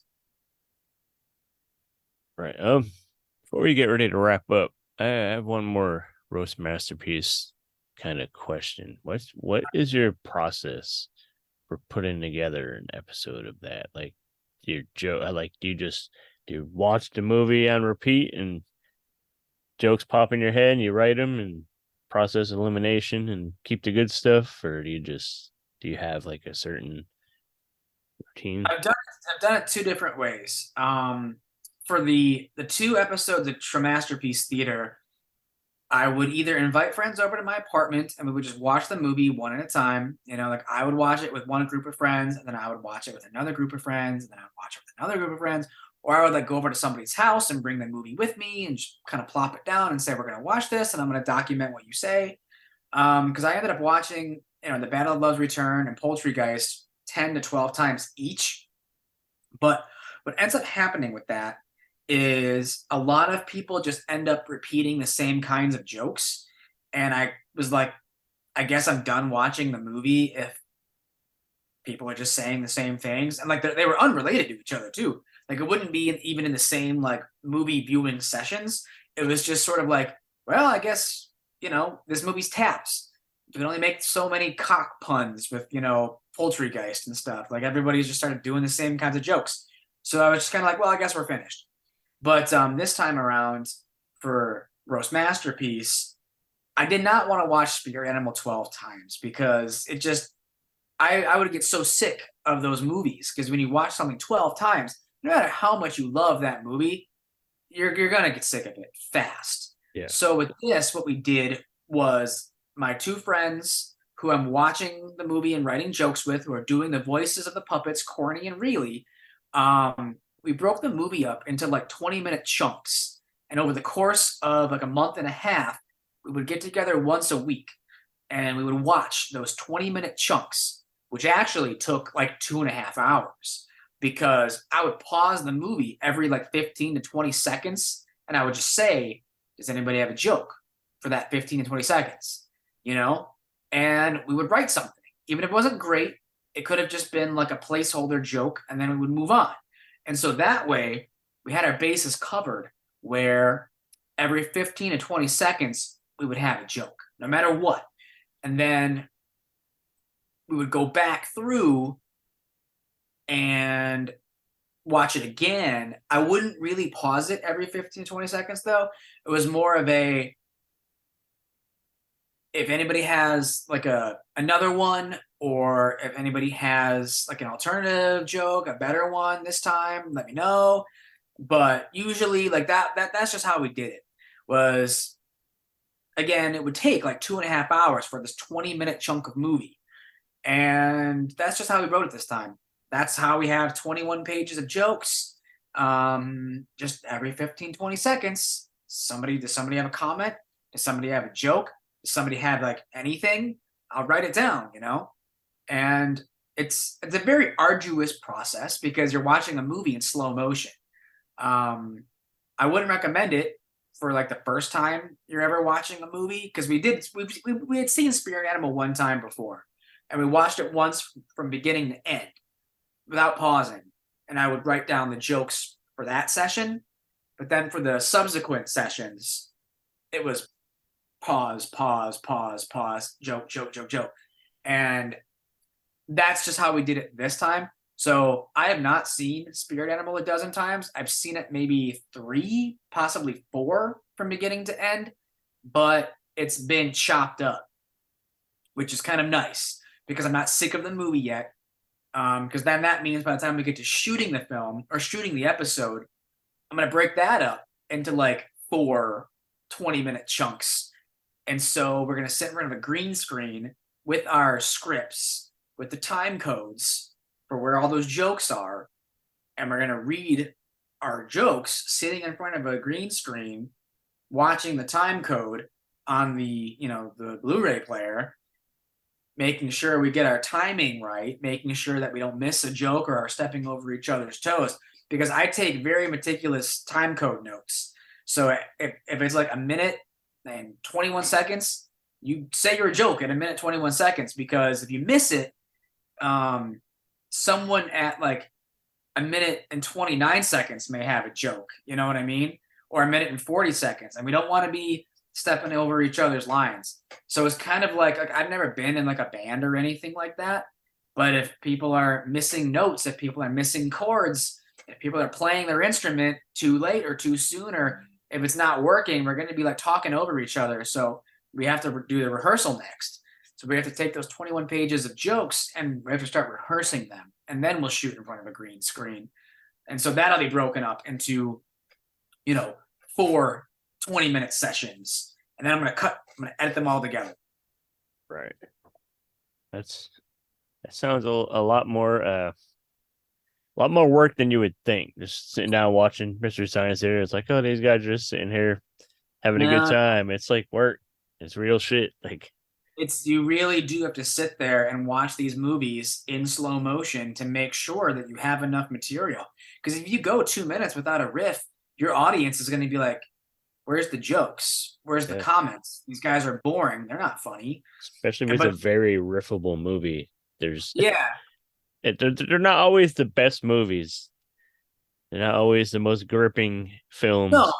So, well, see, the difference between like Mystery Science Theater and what I want to do with Rose Masterpiece Theater is the premise of the show is that the host and the robots are being subjected to the worst movies ever made by mad scientists to see if it will break them, That's the whole premise, is they're part of an experiment. They're being shown the worst films ever made to torture them. With us, my character is a theater usher. I work at a movie theater, and so I hang out with my talking box of popcorn and my talking film reel, and I want us to watch these movies, but we're like, riffing on them and roasting them and watching them for fun. Not because we're being subjected to like, the quote unquote, the worst movies ever made. Yeah. Because these are movies made by like friends of mine, and it's more of just a sort of a friendly jab of like, we make low budget B movies. That's what we do.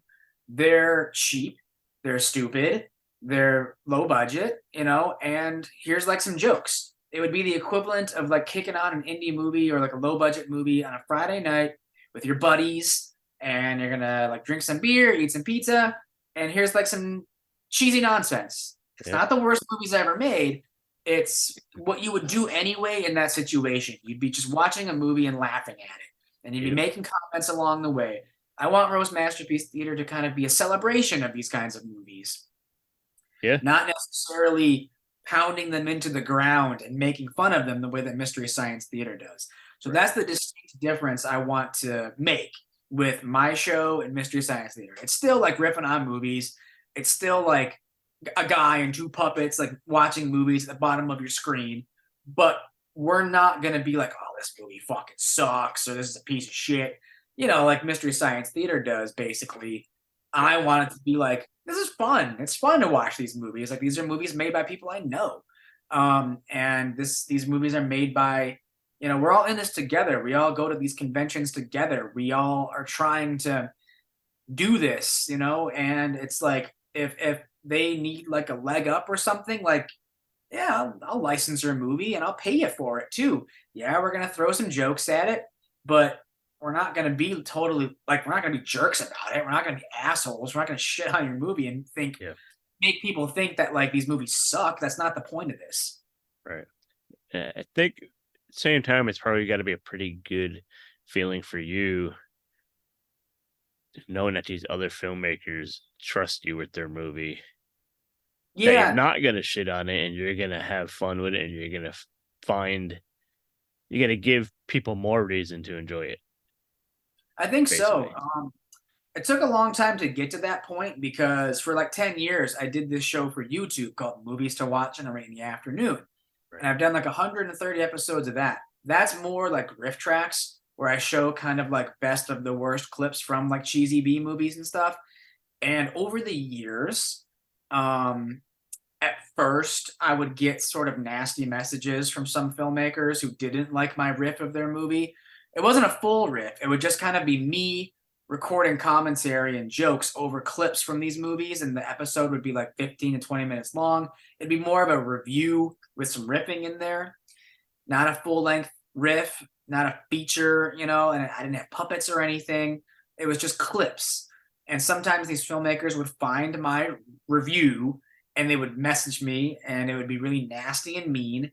And so I kind of changed the way I did my riffing and the way that I like talked about some of these movies.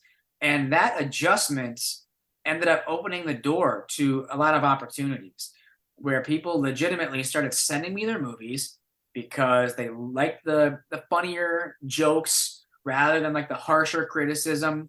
And I also started getting work on other people's movies. They would invite me to their sets because they would like the review or the riff I did of like a previous movie they did.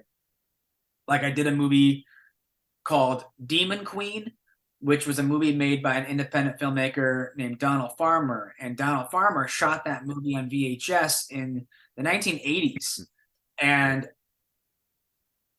one of the riffs I did in my review of Demon Queen was I picked out a clip where, because the movie was shot on tape, like how when you recycled VHS tapes and you like taped over other stuff, eventually you do that enough times and what you previously recorded starts to bleed through, like no matter what, like you can't fix that because your tape has been recycled so many times. So in Demon Queen, that happens because the movie was shot on VHS tape, but he had recorded over a previous film that he had already shot. So it starts to bleed through, but like he didn't edit that out. It's in there. And so I made note of that. I made a joke of like, oh man, he recorded over a previous movie that he made. And so he messaged me on Facebook and he was like, that's exactly what I did, and so that you pointing that out, like you figured it out. Like, so he realized that, I was a little bit more savvy and everything. And he invited me to work on a movie that he was prepping at the time. So my episode was released in like 2014. Demon Queen was made in like 87 or 88, but he was still making movies. So in 2016, he was like, hey, do you want to come on down to Kentucky and work on my film Hooker with a Hacksaw? Sure. Sounds fun. I'd never worked on an independent movie before. So I went down there and I was the blood pump guy. And so that was fun to like, be the special effects guy on a Donald Farmer movie. And then because like that was a fun experience, he invited me to come down in 2018 and I worked on his movie Cannibal Hookers. So because I riffed his movie Demon Queen, it led to me working on Cannibal Hookers and Hooker with a Hacksaw. That was kind of a cool experience because I riffed on his previous film. And so then other filmmakers started sending me their movies. Like Kansas Bowling, prior to Psycho Wave, sent me a copy of her movie BC Butcher to do a riff on that, So I did that. And I did a movie called Something's in the Woods. That was sent to me by another filmmaker, and they had a cameo in Psycho Wave. So it's all just the riffing stuff kind of led to True Masterpiece, and then that kind of led to Psycho Wave. So it's all very connected, but my roots are movie riffing. That's what I did for 10 years. And I started becoming friends with the people whose movies I was riffing, And so now with True Masterpiece Theater, Rose Masterpiece Theater, I'd like for it to come back around full circle where it's like now I'm doing feature length riffs, full movies, top to bottom, but I want to do it to movies from my filmmaker friends. Right. Right. It's kind of like paying it forward in a sense, because It is. these Yeah. people kind of got you into the mix and helped you network and introduce you to other people, and now you could do the same. And that's cool Yeah. that you're at a point in your filmmaking career that you can do that. Yeah, because Awesome. before, like I said, my early rainy afternoon riffs were a lot harsher. They were a lot meaner, and I would be getting nasty comments, and so it was like, all right, well, I'm clearly doing something wrong here, and I sort of recalibrated the way that I wrote jokes, and that ended up working out way better. Right. So you learned from it. That's good. I learned from it, and now people legitimately send me their movies. So when I said that, like, hey, I'm rebooting Shre Masterpiece, I'm gonna call it Roast Masterpiece. Literally 10 people sent me their movies. I have a stack of 10 movies to do. And from like actual, like these are real movies. They're not just like backyard things. These are like, some of these films have distribution, or they at least have a cult following. And so it's like, wow, thanks. This is really exciting, because they are movies that have like recognizable titles and stuff. So it's like, we're both going to benefit from this, Oh yeah. Nice. Well, let's get some people checking out the campaign and contributing to get this made, get those scratch and sniff cards done. Everybody deserved to smell the poop card. Yeah. The poop card the poop smell is particularly bad. I won't downplay that. It's pretty gnarly. Okay, so is there gonna, not to spoil anything before it comes out, is there gonna be a poop smell? Oh yeah, I mean, Okay. I want to do the same card. The same card as she did. Okay. Yeah, we're doing the same exact one, because I don't want to. I want her to order like 200 cards. She'll keep 100 for her DVD sales, and then I'll get 100 for mine. So it's going to be the same exact ones that she includes with, her physical media. Very cool. Cool, man. We're gonna wrap up here and get back to the rest of the day. I know we both just walked in our doors from real life and sat down to do this. So, yeah, man, it was really cool catching up with you. We're You too. definitely gonna have to do this again. We'll make it a regular thing, since now you're the Sure. repeat offender. We'll have to Well, make a once I have a couple of these projects done, I'll have more to talk about. sure. Awesome, dude. Well, we'll keep in touch and keep spreading the word. Thank you. Hey, this is Dr. Gangrene. You're watching the Steve. No, you're not. You're listening to the Steve and Crypto Show right here on whatever network you're on. I don't know what you're on. Don't ask me. I can't see what you're doing, but keep listening and tune in next week for more cool content on the Steve and Crypto Show. All right, we are back. If you remember back in the past, we used to do trivia.